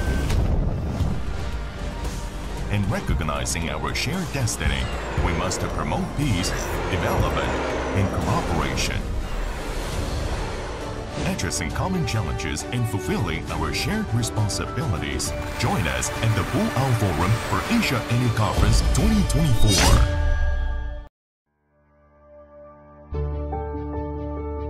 As the world grapples with the urgent need to transition towards a low-carbon and sustainable economy, financial mobilization remains a significant challenge. According to the G20, the world needs to mobilize at least $4 to $6 trillion per year for its transition towards a low-carbon and sustainable economy. In developing countries, however, less than half of their sustainable investment demand is met, largely due to the lack of capacity in developing policies, products, and projects for sustainable investment. Capacity Building Alliance of Sustainable Investment, or CASI for short, was launched during COP28 in December 2023 as a global platform to address the knowledge and capacity gap. CASI's mission is to effectively aggregate and distribute sustainable finance and investment-related knowledge worldwide by leveraging resources of our global network of members. We aim to train 100,000 individuals by 2030 with a focus on emerging markets and developing economies. As for contents of CASI's learning programs, we focus on the key building blocks of sustainable finance, including green and sustainable taxonomy, sustainable disclosure, policy incentives, innovative products, ESG ratings, environmental and climate risk management, and green project origination.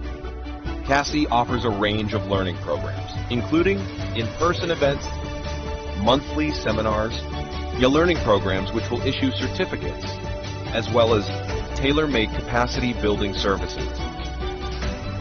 CASI was initiated by the Institute of Finance and Sustainability, a Beijing-based nonprofit think tank specialized in green finance, or IFS for short, and now has a membership of more than 50 global institutions from all major continents of the world.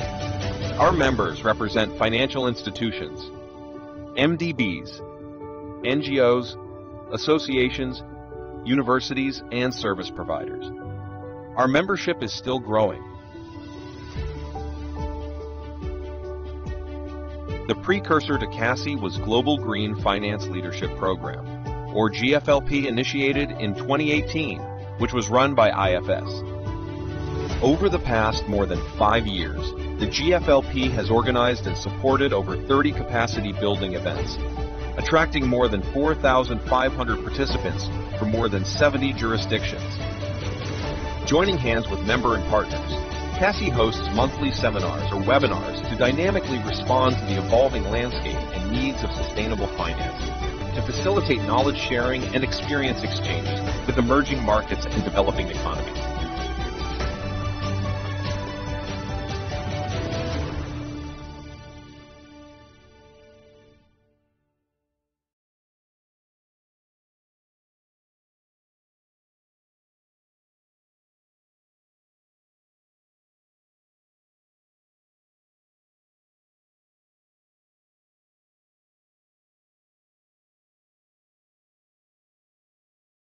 My name is Ma Jun.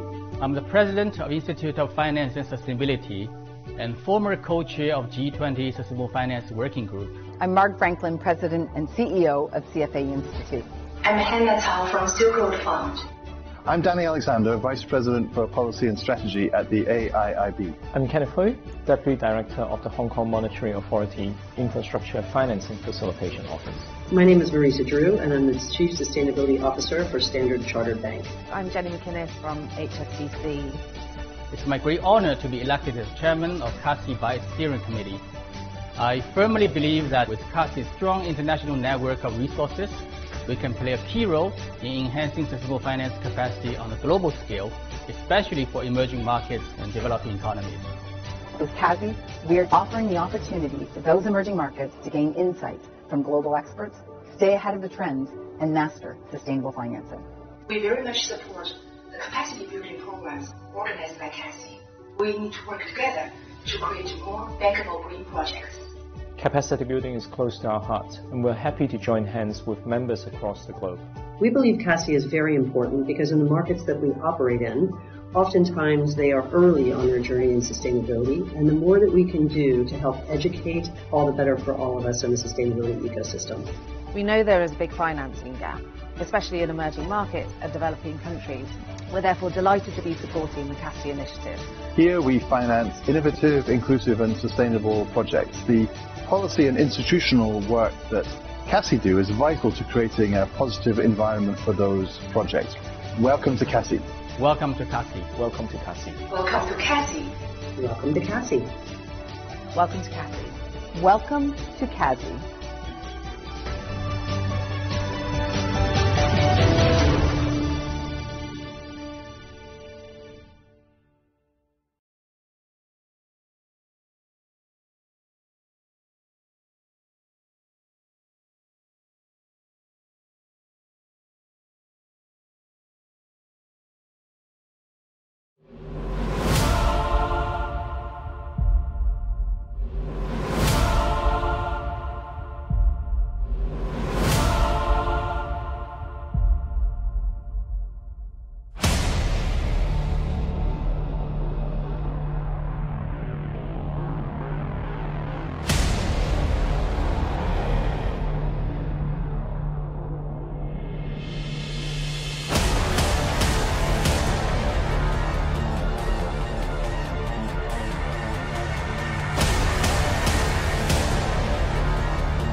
Ladies and gentlemen, dear audience, welcome back at the Lamfalussy Conference Hall for the Budapest Eurasia Forum 2024. I would like to ask you to please take your seats. We are about to start or restart the conference, rather. After the remarkable opening ceremony, we will hear the high-level keynote speeches now. As the first speaker, I am glad to announce Mr. Ludger Schuknecht, Vice President and Corporate Secretary of the Asian Infrastructure Investment Bank. Mr. Schuknecht, please welcome to the stage.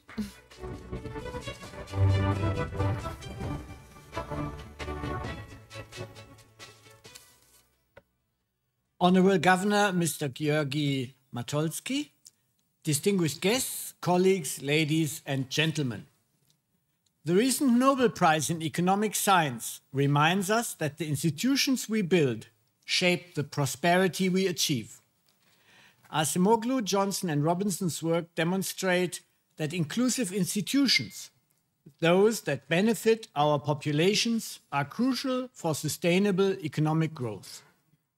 Their insights are particularly relevant to our discussion today on talent, knowledge, technology and capital.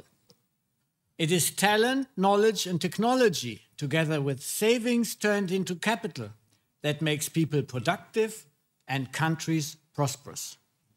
So I'm sorry you get from me a little bit more of a technical speech after these very inspiring presentations we had earlier, but I still hope that they complement well the presentations of the Governor and the Honorable Prime Minister. So, how sound institutions and well-functioning governments protect and make us rich? It's through property rights, help markets to function, and the vulnerable to be protected. Without institutions, there would not be much savings turned into capital, not much learning turned into knowledge. Talent would not become innovation. Sound institutions changed the fate of human history over the past 200 years. Starting with today's advanced countries. Over recent decades, they spread to more and more economies. This has truly been a miracle. As a result, a multipolar world is arising. Emerging economies, as the Prime Minister and the Governor said, already account for about 60% of world GDP. Yet, despite their economic weight, these economies have a lot of catching up still to do. And advanced countries find themselves with the challenge of having to deal with other countries rising and themselves falling behind. The road to a multipolar world with a key role for Asia is inevitable. And it will be rocky. There are too many seismic shifts to absorb, and there are too many human beings as politicians involved. It is not clear whether this process will end in tears as it did in the multipolar world of the Europe of the 19th and early 20th century, or whether we manage to continue the mostly peaceful path of recent decades. The reward of sound institutions spreading further, of learning and talent continuing to be rewarded, of prosperity reaching all, and severe climate change being avoided, would be a great award of continuing on the cooperative path, and it would indeed be great. This conference discusses how we can support prosperity via talent, knowledge, technology, and capital. Central banks and governments play the key role in this regard. And over recent decades, central banks, for example, with its spread of independence and overall the maintenance of macroeconomic and financial stability, have done a good job, despite some of the problems like financial crisis. Others in this conference will comment on this.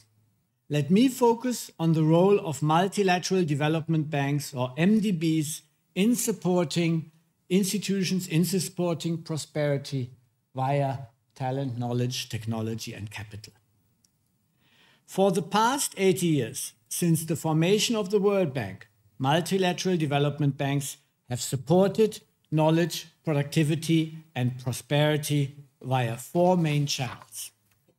First, they have supported institution building in its members.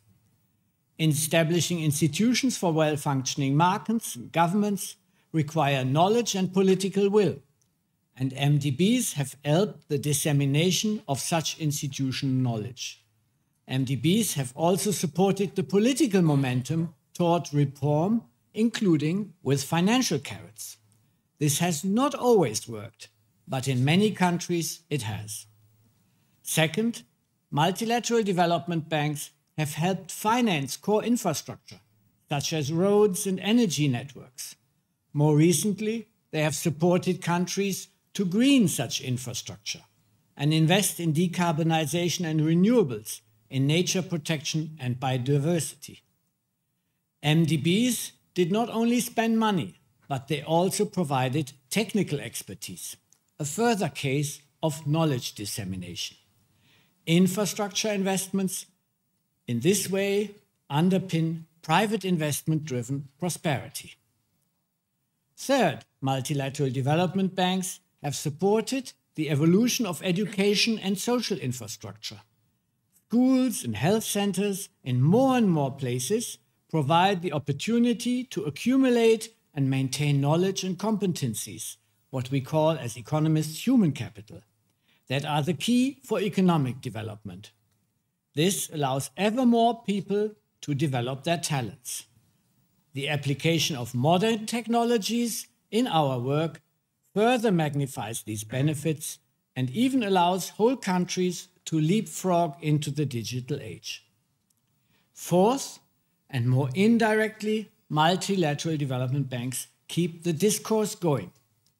We make people and governments meet, people and governments of very different convictions and backgrounds and geographical origins. We then understand each other better, learn from each other. This lack of discourse, the breakdown of communication, was perhaps the biggest damage from the COVID pandemic. We did not see each other face to face, and we lost touch whom we need to call when things get rough. I would not want to miss the opportunity to point to how my institution, the Asian Infrastructure Investment Bank, contributes to this.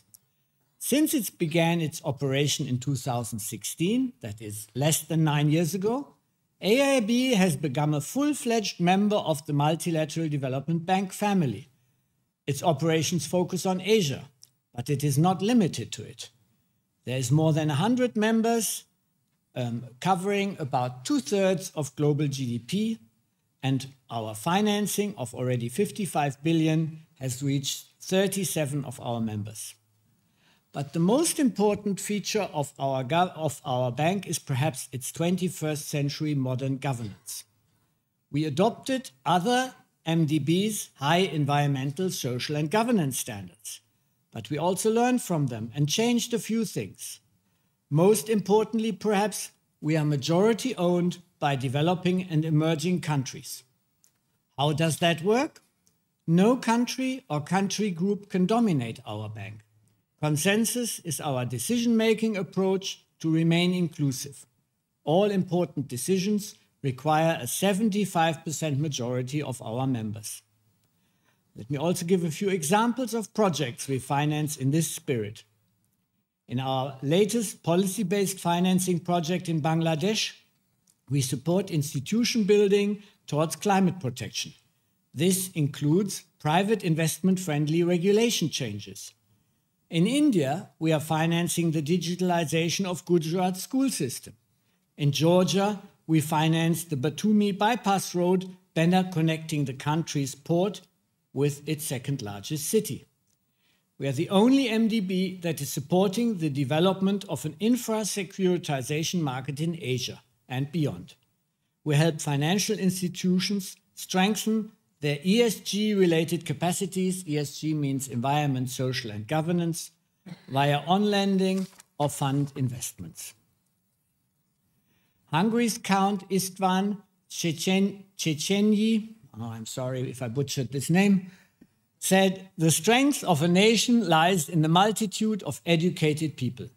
This, in fact, holds for the world as a whole, and MDBs have an important role to play. We must help translate the keywords of this conference, talent, knowledge, technology, and capital, into tangible progress for people across our regions, so that the emerging world is one of openness and prosperity, despite inevitable challenges. Thank you very much.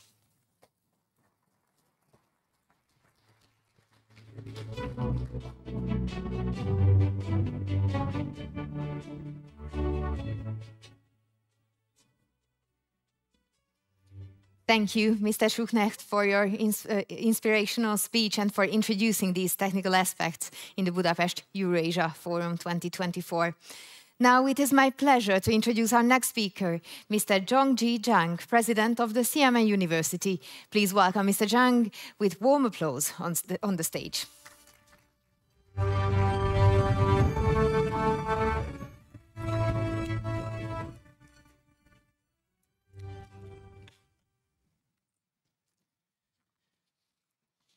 Respected colleagues, distinguished guests, ladies and gentlemen, good morning.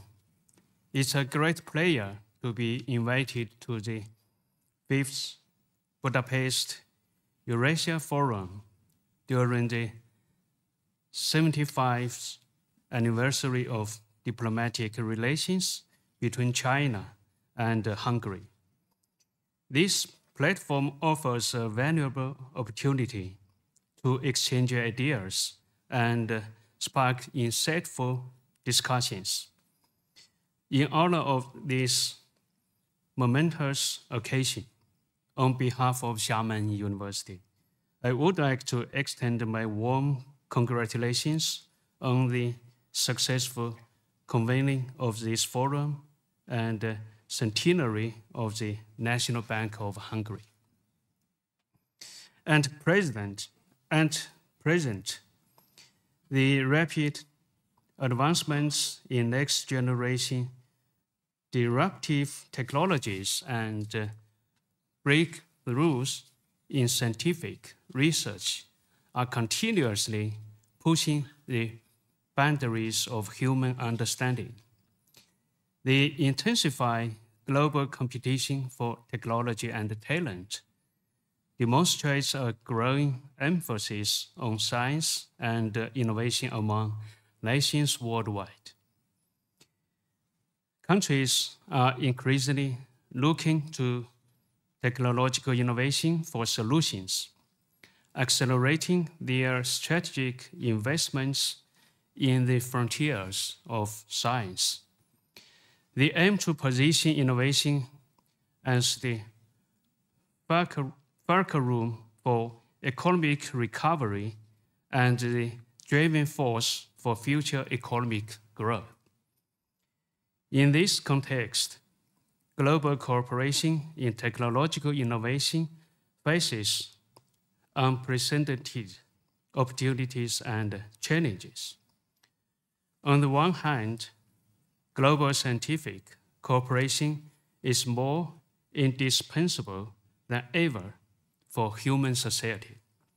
The escalating severity of global challenges such as climate change, public health crisis, and food security underscores the fact that no single member of the international community can, within its own capacity, address these shared issues. Moreover, as the new wave of scientific and industrial revolutions unfold, research and end-user applications is becoming better integrated, bring together laboratories and production lines. At the same time, scientific inquiries tend to be significantly more comprehensive and complex. The geographical, organizational, and technological boundaries of innovation activities continue to extend and eventually overlap. This trend toward integrated innovation highlights the urgent need for broader international collaboration in scientific and technological innovation to effectively respond to these challenges. On the other hand, pan-securitization and pan-politicization has posed significant negative impacts on global scientific and technological cooperation. The sluggish recovery of the global economy, coupled with frequent regional conflicts and instability, has amplified political influence on scientific and technological innovation. Increasingly, the natural development of science and technology are being constrained and deviated by political agendas.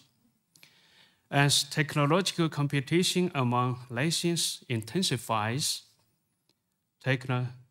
nationalism is on the rise, creating a more strained environment for global scientific rivalry. The emphasis on achieving technological independence and ensuring technological security has become more pronounced, with nations increasingly converging their focus on similar areas of innovation as they compete with each other.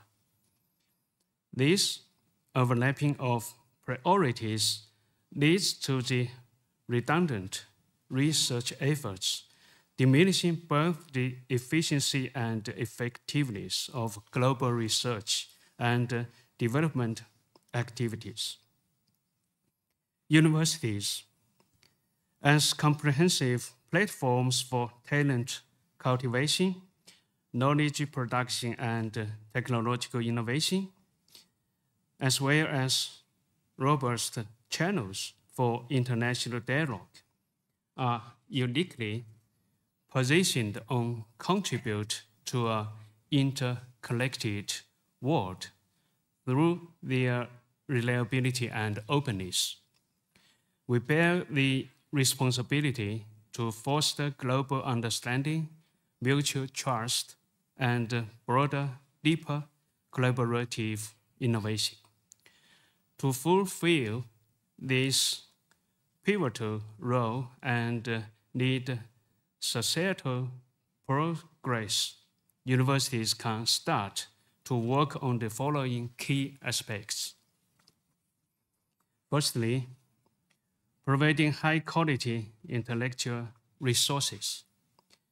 Talent remains the most dynamic factor and decisive factor in innovation. Providing sustained intellectual support for collaborative technological innovation.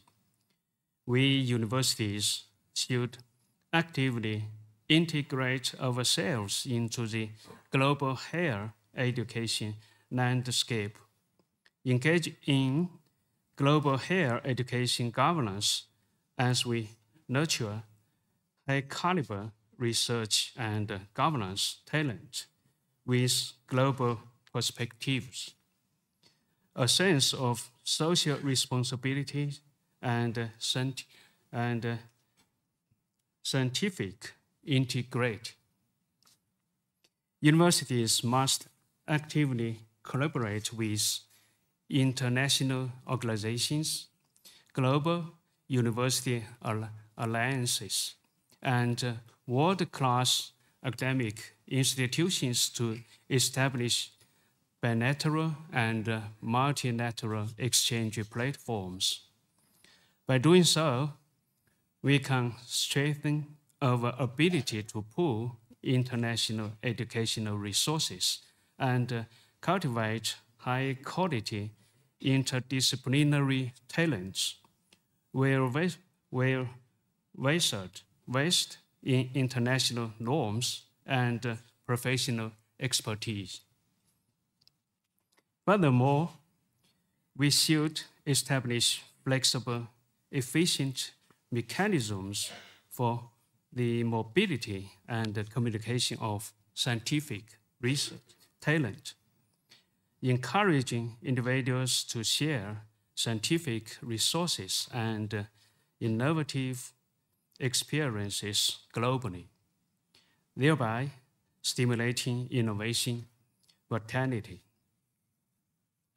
Secondly, foster more sustainable cooperation mechanisms.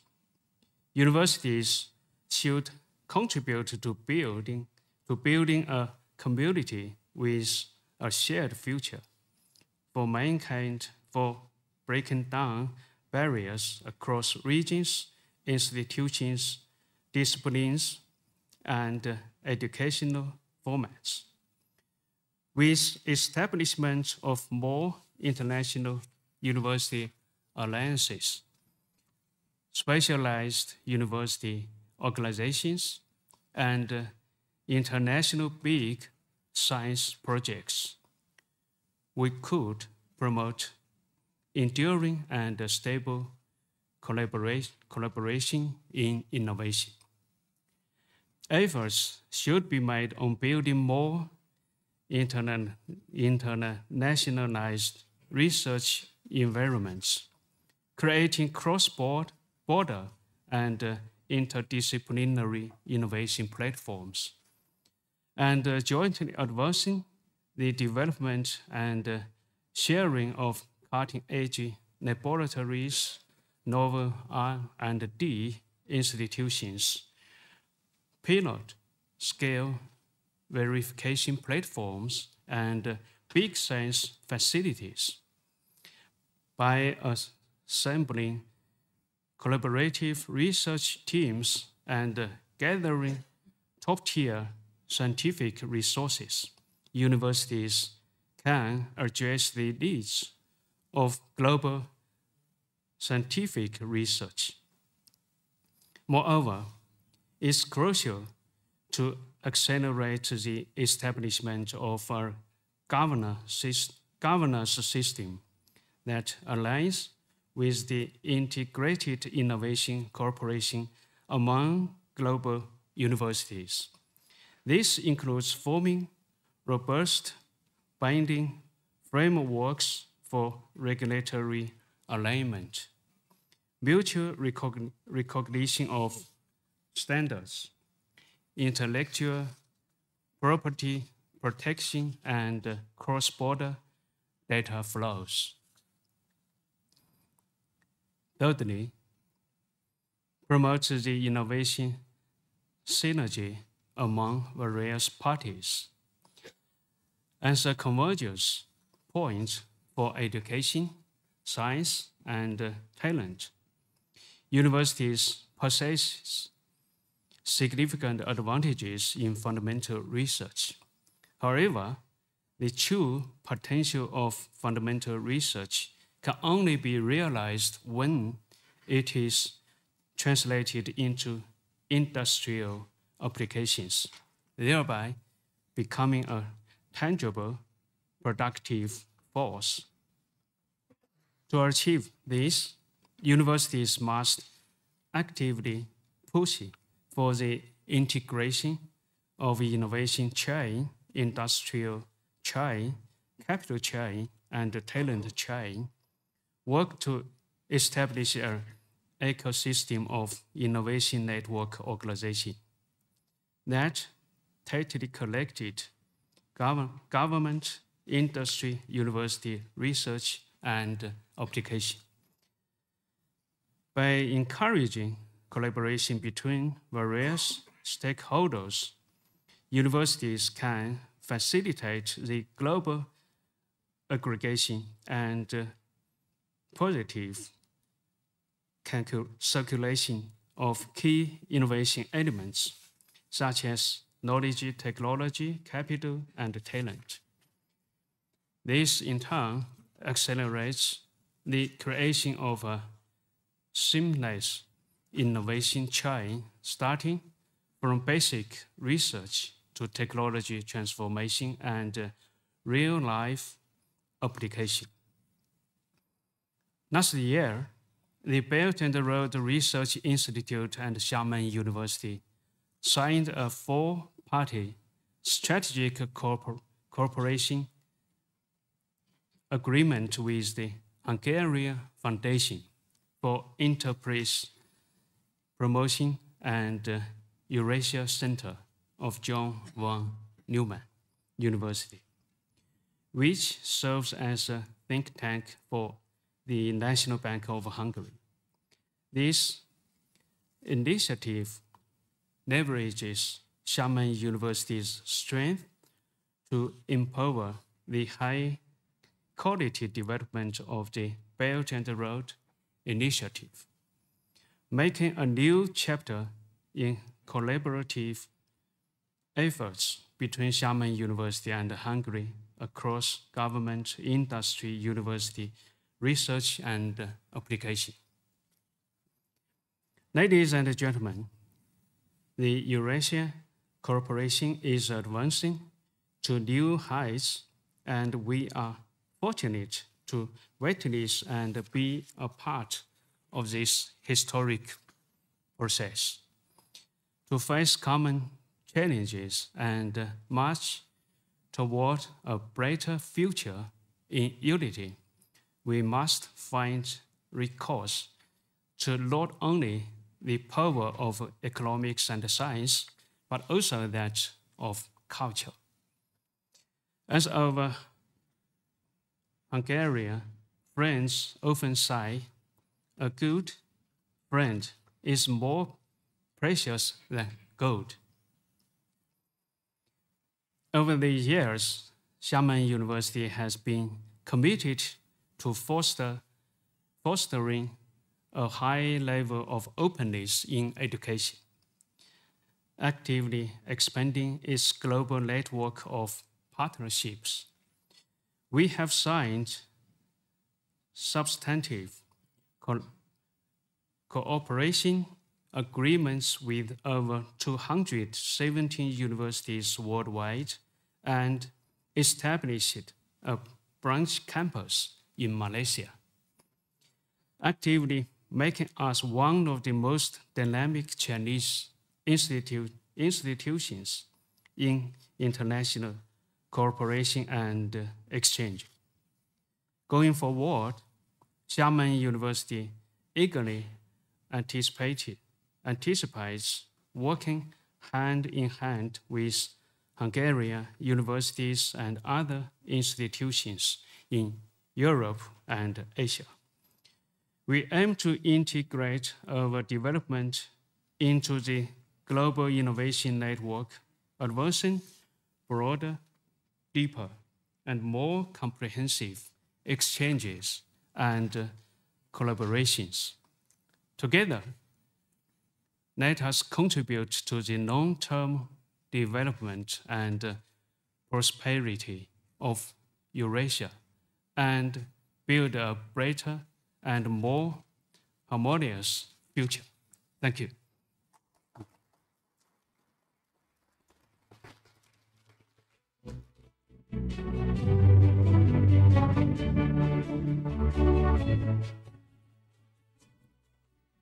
Thank you, Mr. Zhang. We truly appreciate your thought-provoking speech. Now it is my pleasure to invite on stage Ms. Madina Abulkasimova, the chairperson of the Agency of the Republic of Kazakhstan for Regulation and Development of Financial Markets. Ms. Abulkasimova, welcome. Dear ladies and gentlemen, dear participants of this very important forum, I'm very glad on behalf of the Kazakh delegation to be here, present here, and I would like first of all to start by congratulating Magyar Nemzeti Bank with the 100th anniversary. Over these 100 years, the National Bank of Hungary has been pivotal in building a stable, resilient financial system that supports Hungary's economic growth and well-being. I would also like to send my regards to the Governor of the National Bank of Hungary, Mr. György Matolcsy, for inviting the Kazakh delegation to take part in this important forum and make our contribution to the development of the Eurasia agenda here in Europe. Today, under the leadership of the Prime Minister of Hungary, His Excellency Viktor Orban, Hungary is showing a remarkable level of development and shaping not only the EU agenda, but also the global agenda worldwide. This meeting of leaders, policymakers, and economists will provide for us a unique opportunity to discuss the challenges that we face all in transitioning to a better state and in this time of a major geopolitical, economic, and technological transformation. The Republic of Kazakhstan and Hungary have a long-standing strategic partnership among our countries, which are built on mutual trust, friendship, and shared vision for prosperity of our nations. A strong testament to our growing cooperation is the state visit of our President, Kassym-Jomart Tokayev, to Hungary, which was held yesterday. Our President underlined the importance of enhancing economic, trade, and investment cooperation, as well as cultural and humanitarian relations between our nations. During the visit, agreements to start new joint investment projects in the oil and gas sector, renewable energy, agriculture, logistics sector, technological projects were achieved, which will increase bilateral trade, investment, and will help to prosper our nations. Today, Prime Minister Orban talked a lot about Eurasia and the growing role of the Eurasian continent and of the Central Asia as part of this bigger Eurasia continent in the next century. So Kazakhstan is the 9th largest country in the world by its land area. It is strategically located between the Asia and Europe, and it serves as a vital bridge connecting these two parts of the Eurasian continent. Located in the heart of Eurasia, Kazakhstan is part of a greater Central Asian region, which is becoming one of the centers of economic growth.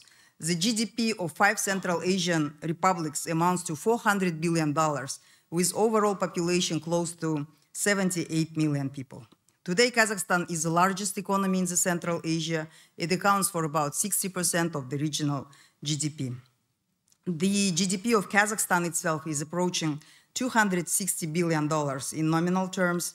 The economy grew on average higher than 4% over the last decade, and in the first 10 months of 2024, we again demonstrated robust economic growth of 4.1%, supported by investment and diversification strategy.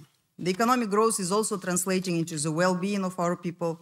The GDP per capita increased by 32% and reached $13.9 thousand in nominal terms or $42,000 in PPP terms.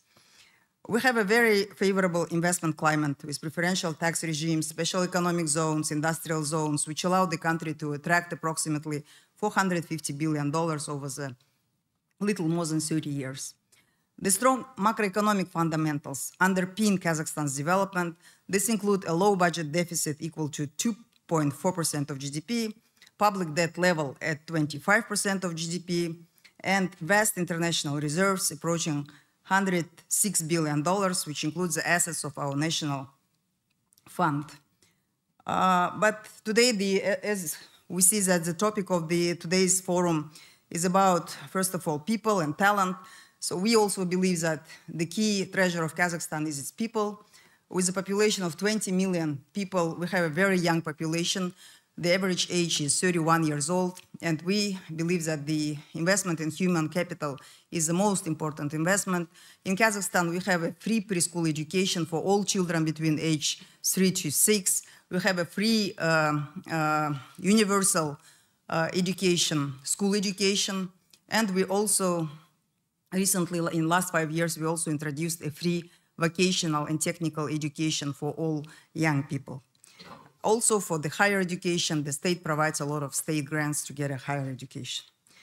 Today, as many other developing countries, Kazakhstan is faced with a number of global challenges.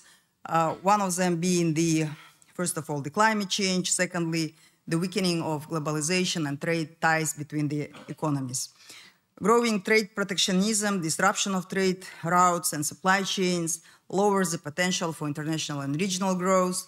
And to overcome these complex challenges, it is crucial to strengthen countries' global commitment to balanced and meaningful communication, promote greater openness, and expand economic and trade cooperation.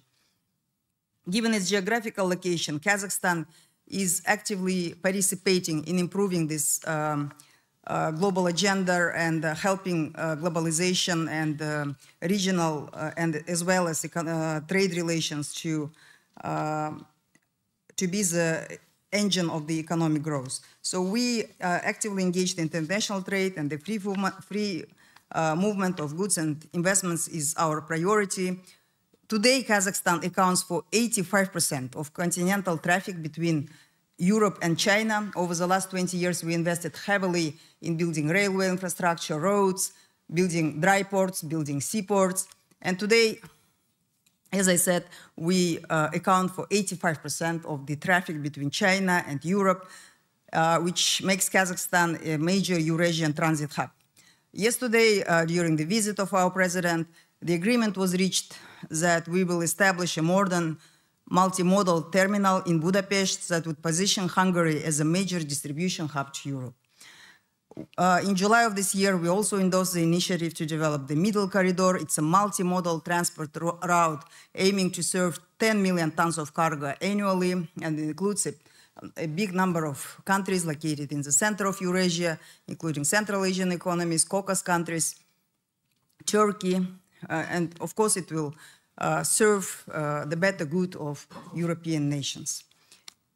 In line with global frameworks such as the Paris Agreement on Climate Change, UN Sustainable Development Goals, Kazakhstan is very active on its climate agenda. We adopted carbon neutrality strategy until 2060. By 2050, we want to achieve a target of 50% of energy to be produced from renewable sources. This year at the national referendum, we the country decided that we will build the first nuclear power plant in Kazakhstan. And being the world's largest, let me remind you that we are the world's largest producer of uranium. We produce 41% of global output of uranium, and we see a big potential for nuclear power development. We also produce a number of critical raw materials which are important for future of high-tech and environmental technology. Besides that, we strongly developed the green financing in our region. We were the first to introduce a green taxonomy, and we welcome the recent decision at COP21 or COP29 to approve the international green taxonomy. That will help the development of green finance and the issuance of ESG-focused financial instruments.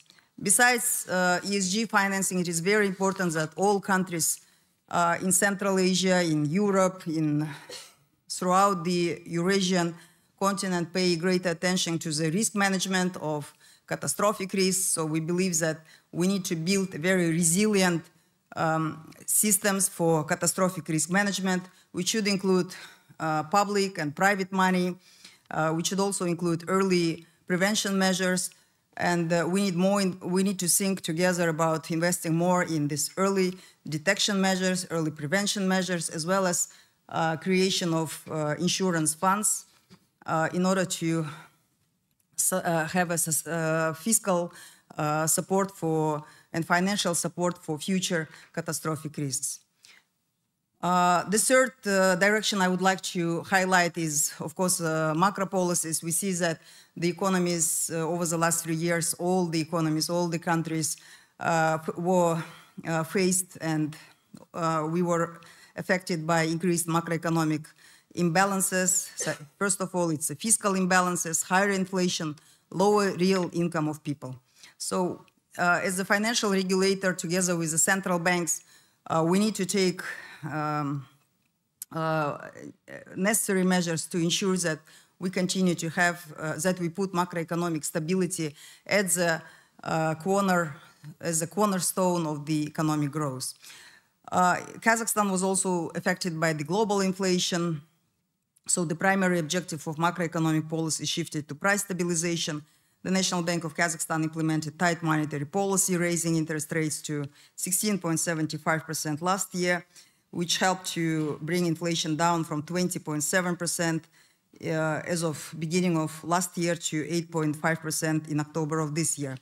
And I believe in Hungary, we also saw a very tight monetary policy, which led to, which helped to bring the inflation very fast within a year to 3.5%. However, the sustainable reduction of inflation also relies on a close coordination between monetary and fiscal policies. So we believe that maintaining fiscal buffers remains a crucial direction for all central bankers and for fiscal authorities, so we safeguard the economy's capacity to respond to future crises. We also need to pay more attention to manage public debt, improve tax collection efficiency, and streamline public expenditures, so we have enough fiscal buffers for the overcoming economic crisis. Looking ahead, Kazakhstan, besides macroeconomic prudent policy, is putting a lot of emphasis on structural reforms. We're implementing a number of institutional reforms in line with OECD standards. Another priority is diversification of economy and building high value-added sectors of the economy. The fourth direction I would like to mention is rapid technological development and digitalization that is happening in all sectors of the economy, but especially if I will stop on the financial sector, we see that the financial regulators around the world also coping with the new issues and new challenges because the new technologies like AI, blockchain, digital payments, they offer immense opportunities for innovation, efficiency, and financial inclusion. However, at the same time, they bring a lot of risks for data security, consumer rights protection, and also financial stability.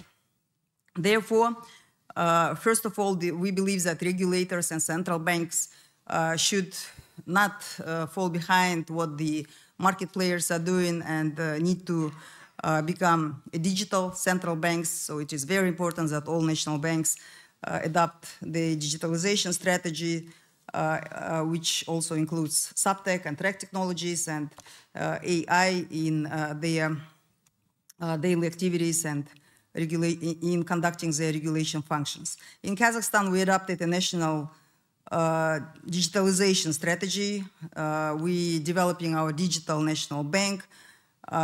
Cornerstone of the strategy is the creation of a national digital financial infrastructure, which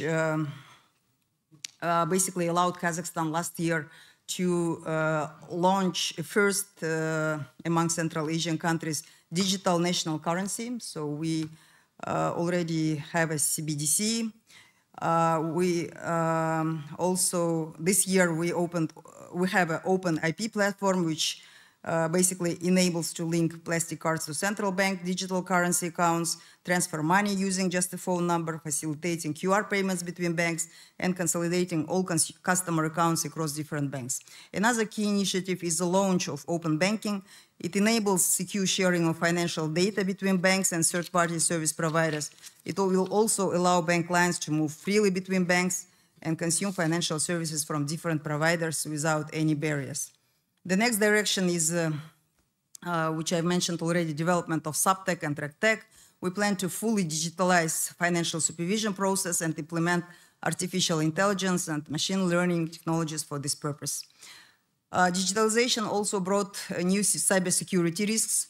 Both regulators, the National Bank and the agency, are continuously enhancing cyber information security requirements for banks to ensure mandatory biometric identification, bank mobile app blocking in case of unauthorized use, and anti-fraud risk management system. National Bank of Kazakhstan in July of this year launched an anti-fraud center. So basically it's an anti-fraud center which allows to, in real time, to exchange information between all market participants on any fraudulent activities. It collects information and shares it and immediately blocks all suspicious financial transactions. It is also important to have a well-established data exchange center and biometric center, so we better protect the personal data of clients of the financial organizations. The fifth direction, which I would like to bring to your attention, is that we need to strengthen regulation and supervision as the new types of financial technologies are being developed. So we see the growing prevalence of digital financial assets, and they bring certain risks with them.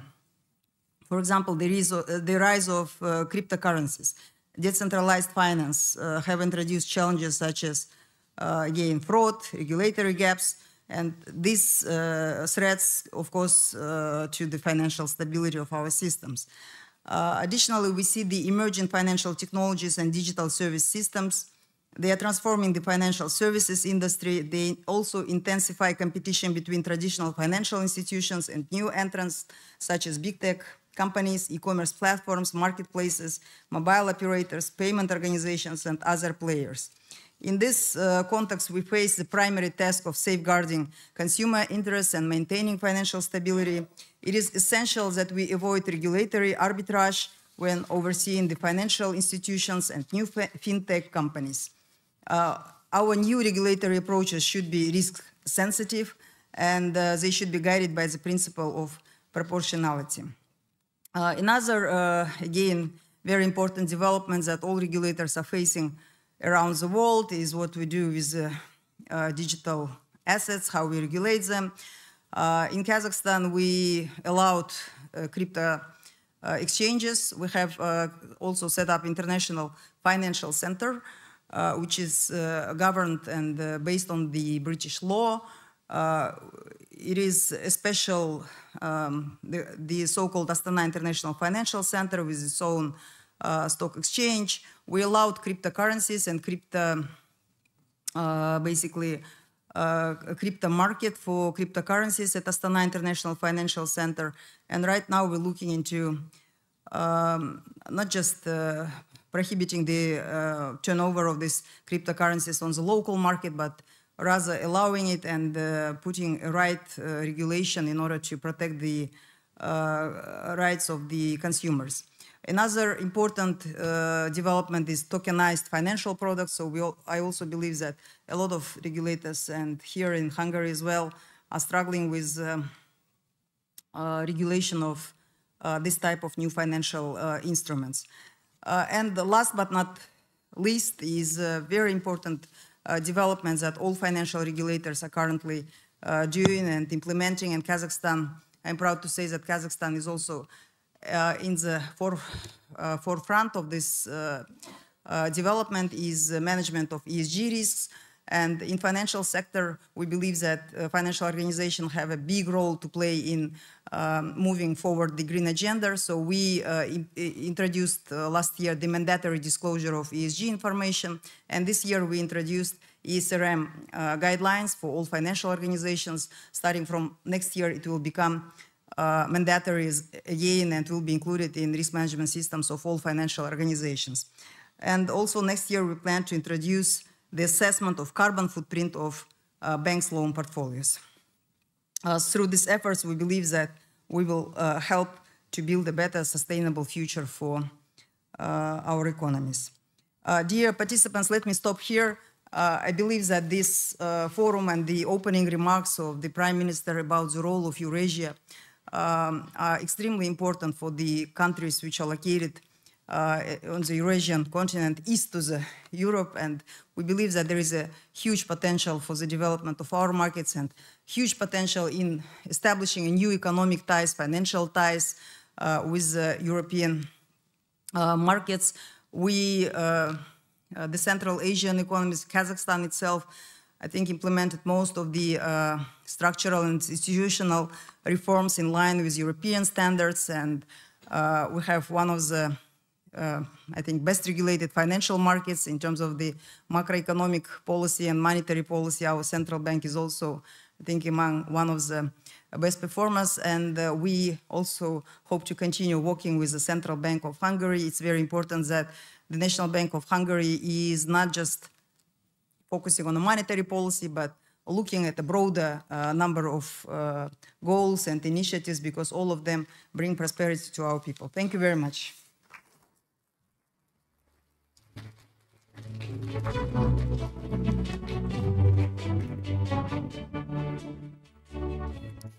Thank you, Madam Chairperson, for your insights. And now, ladies and gentlemen, as the final speaker of the high-level keynote session, let me invite Ms. Hongyan Li, Deputy Administrator of the State Administration of Foreign Exchange, also known as SAFE in China. Ms. Li, the floor is yours.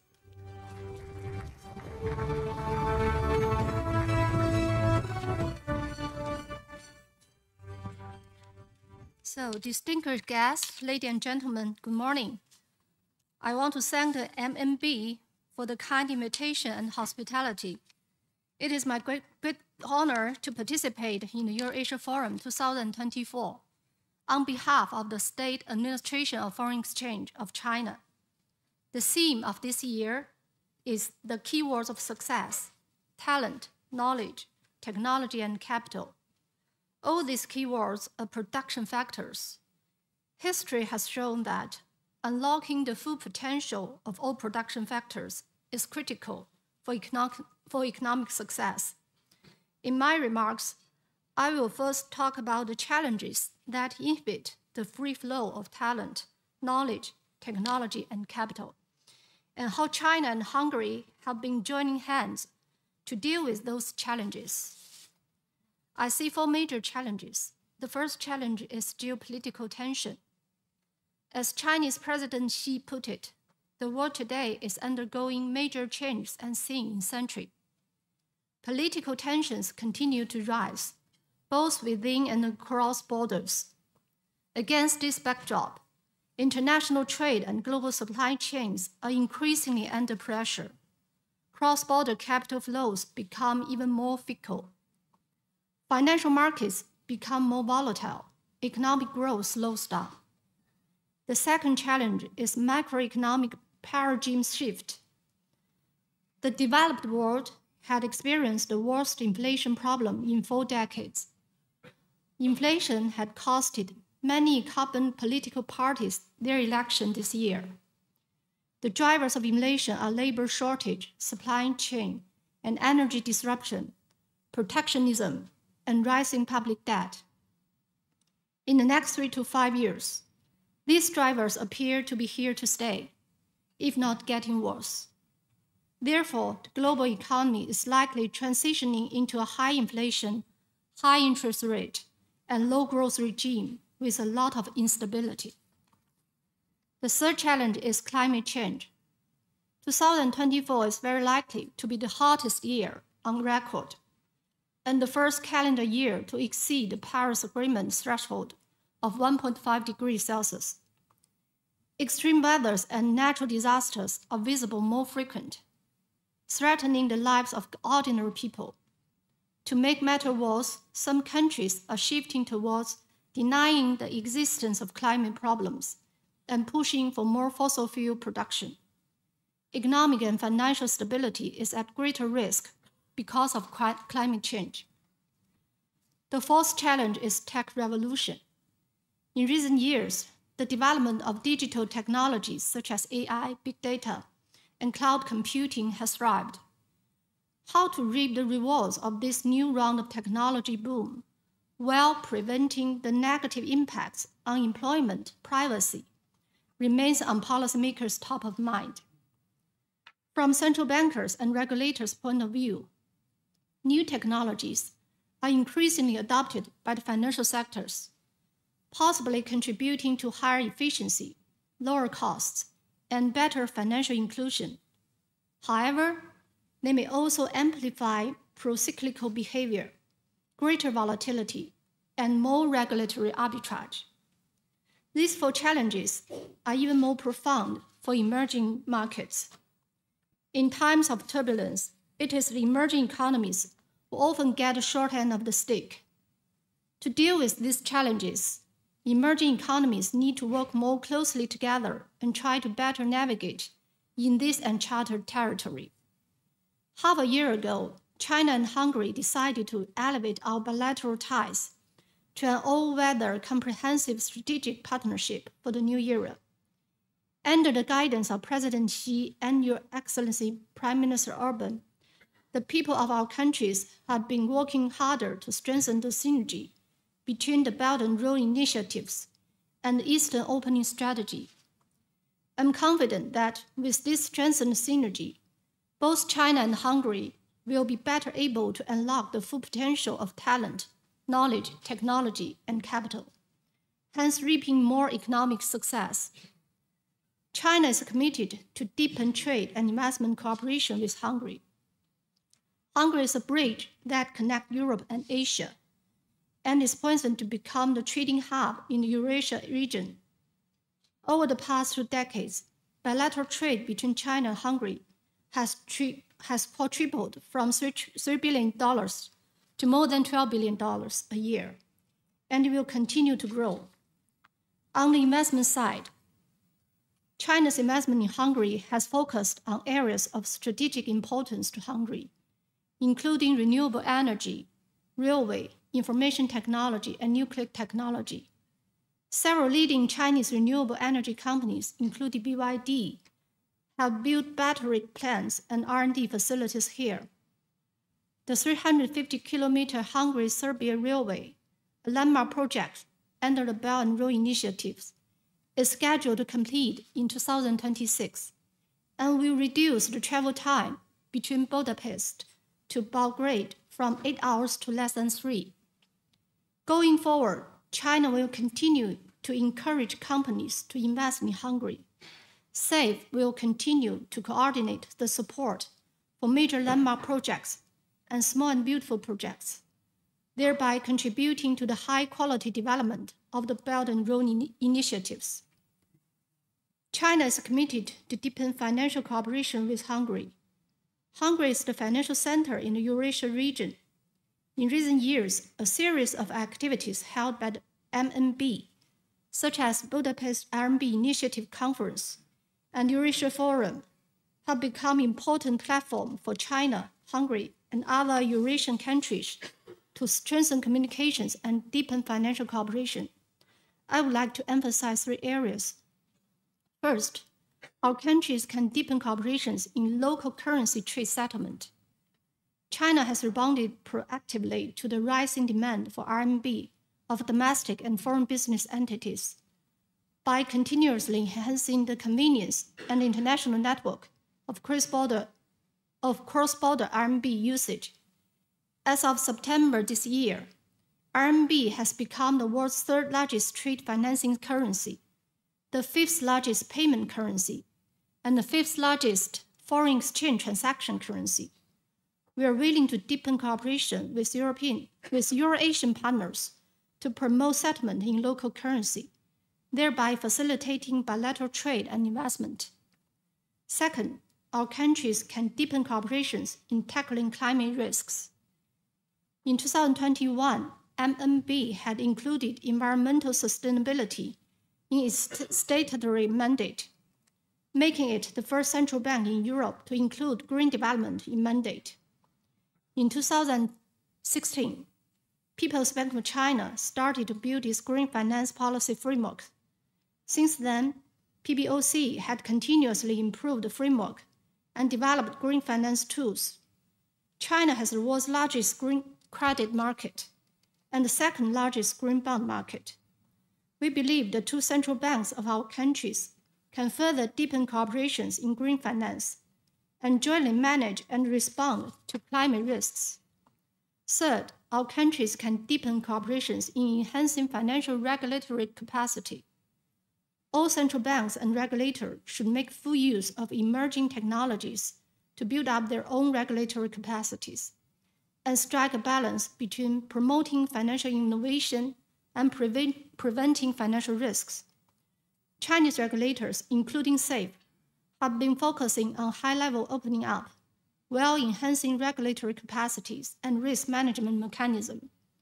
In particular, we are integrating the dual pillars of counter-cyclical macroprudential regulation and time-consistent microprudential regulation. To conclude, geopolitics, macro-paradigm shift, climate change, and tech revolution are the main challenges that are going to reshape the global in the next decade. To navigate in this uncharted territory, emerging market economies should work even more closer together to deepen trade and investment, cultivate new growth engines, and explore opportunities of win-win cooperation.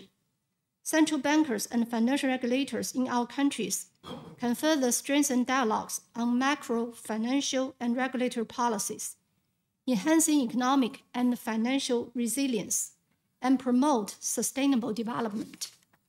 Finally, let me congratulate for the 100-year anniversary of MNB, the Central Bank of Hungary. I wish the 2024 Eurasia Forum a complete success. Thank you.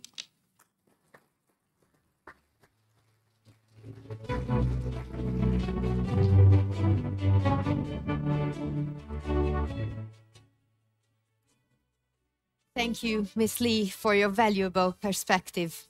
Now we have a short coffee break, then we are going to continue our program with the first panel focusing on finance.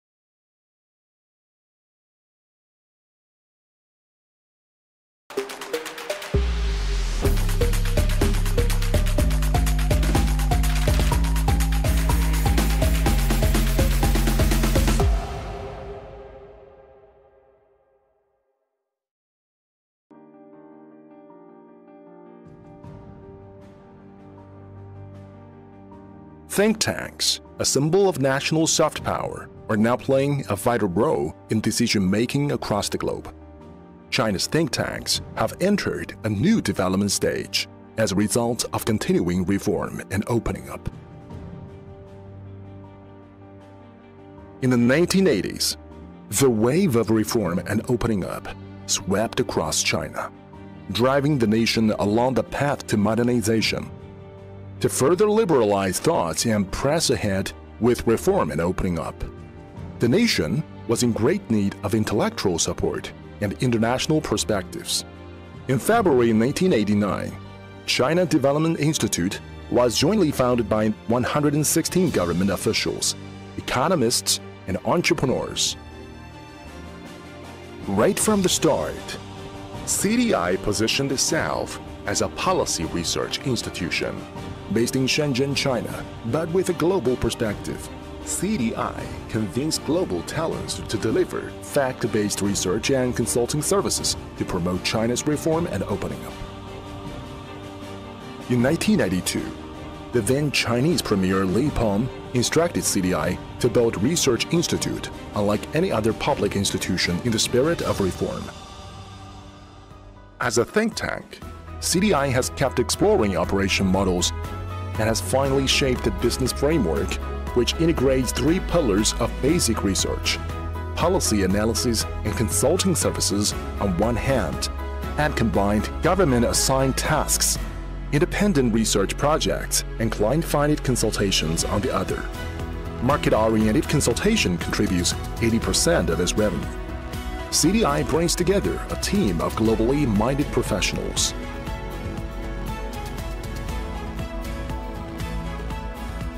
Since 2015, CDI has been designated as one of China's leading think tanks in the pilot project of the Chinese central government. It provides policy research that adopts a proactive and strategic approach. CDI's research focuses on the 5 areas: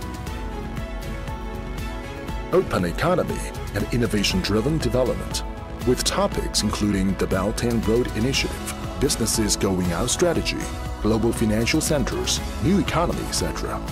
Regional economy and regional development, with topics including the Guangdong, Hong Kong, Macau, Greater Bay Area, special economic zones, industrial parks, etc. Industrial policies and industrial development, with topics including commerce, logistics and supply chain management, marine economy, financial services, renewable energy, biotech, pharmaceuticals, etc. Urbanization and urban development, with topics including urbanization-related public policies, urban development strategy, urban planning, urban governance, etc. Business strategies and investment decision-making, with topics including business development strategy, investment decisions, etc. Since its inception, CDI has undertaken research projects from various ministries and commissions of China, and compiled policy recommendations to meet the nation's needs for strategic research. Its policy research is also a vital resource for Chinese government at different levels and private sector in and outside China. CDI is dedicated to international cooperation through personnel exchanges, academic conferences, and research collaborations. It has built partnerships with many organizations around the globe, including think tanks, research institutes, and international organizations. Leveraging its strength in research, CDI has also run a series of academic events on domestic and international issues of debate. By pulling critical insights from across the sectors and developing policy recommendations, it has successfully established presence at home and abroad. CDI disseminates its research findings and policy insights in academic journals, on its Chinese and English websites, and through media outreach. It is a key founding member of the Shenzhen Soft Science Development Foundation and Shenzhen Ma-Hong Foundation for Economic Improvement Research. It has founded China Opening Herald, a journal of economics. CDI serves as a postdoctoral research center for applied economics and a training base for talents in South China. It also holds National Class A qualification certificate for engineering consulting. Look at the future down the road. China's reform and development process is going to be a long process. There are going to be many new issues, new problems, new conflicts we would like to deal with. And we need to make more effort to have a thorough study and to make more policy recommendations for the various level of government and to make more development recommendations for the corporate sectors. As a pioneer of independent think tanks in China, CDI will forge ahead on the path of promoting China's reform and opening up and contributing its insights into the mutual understanding between China and the world's other economies.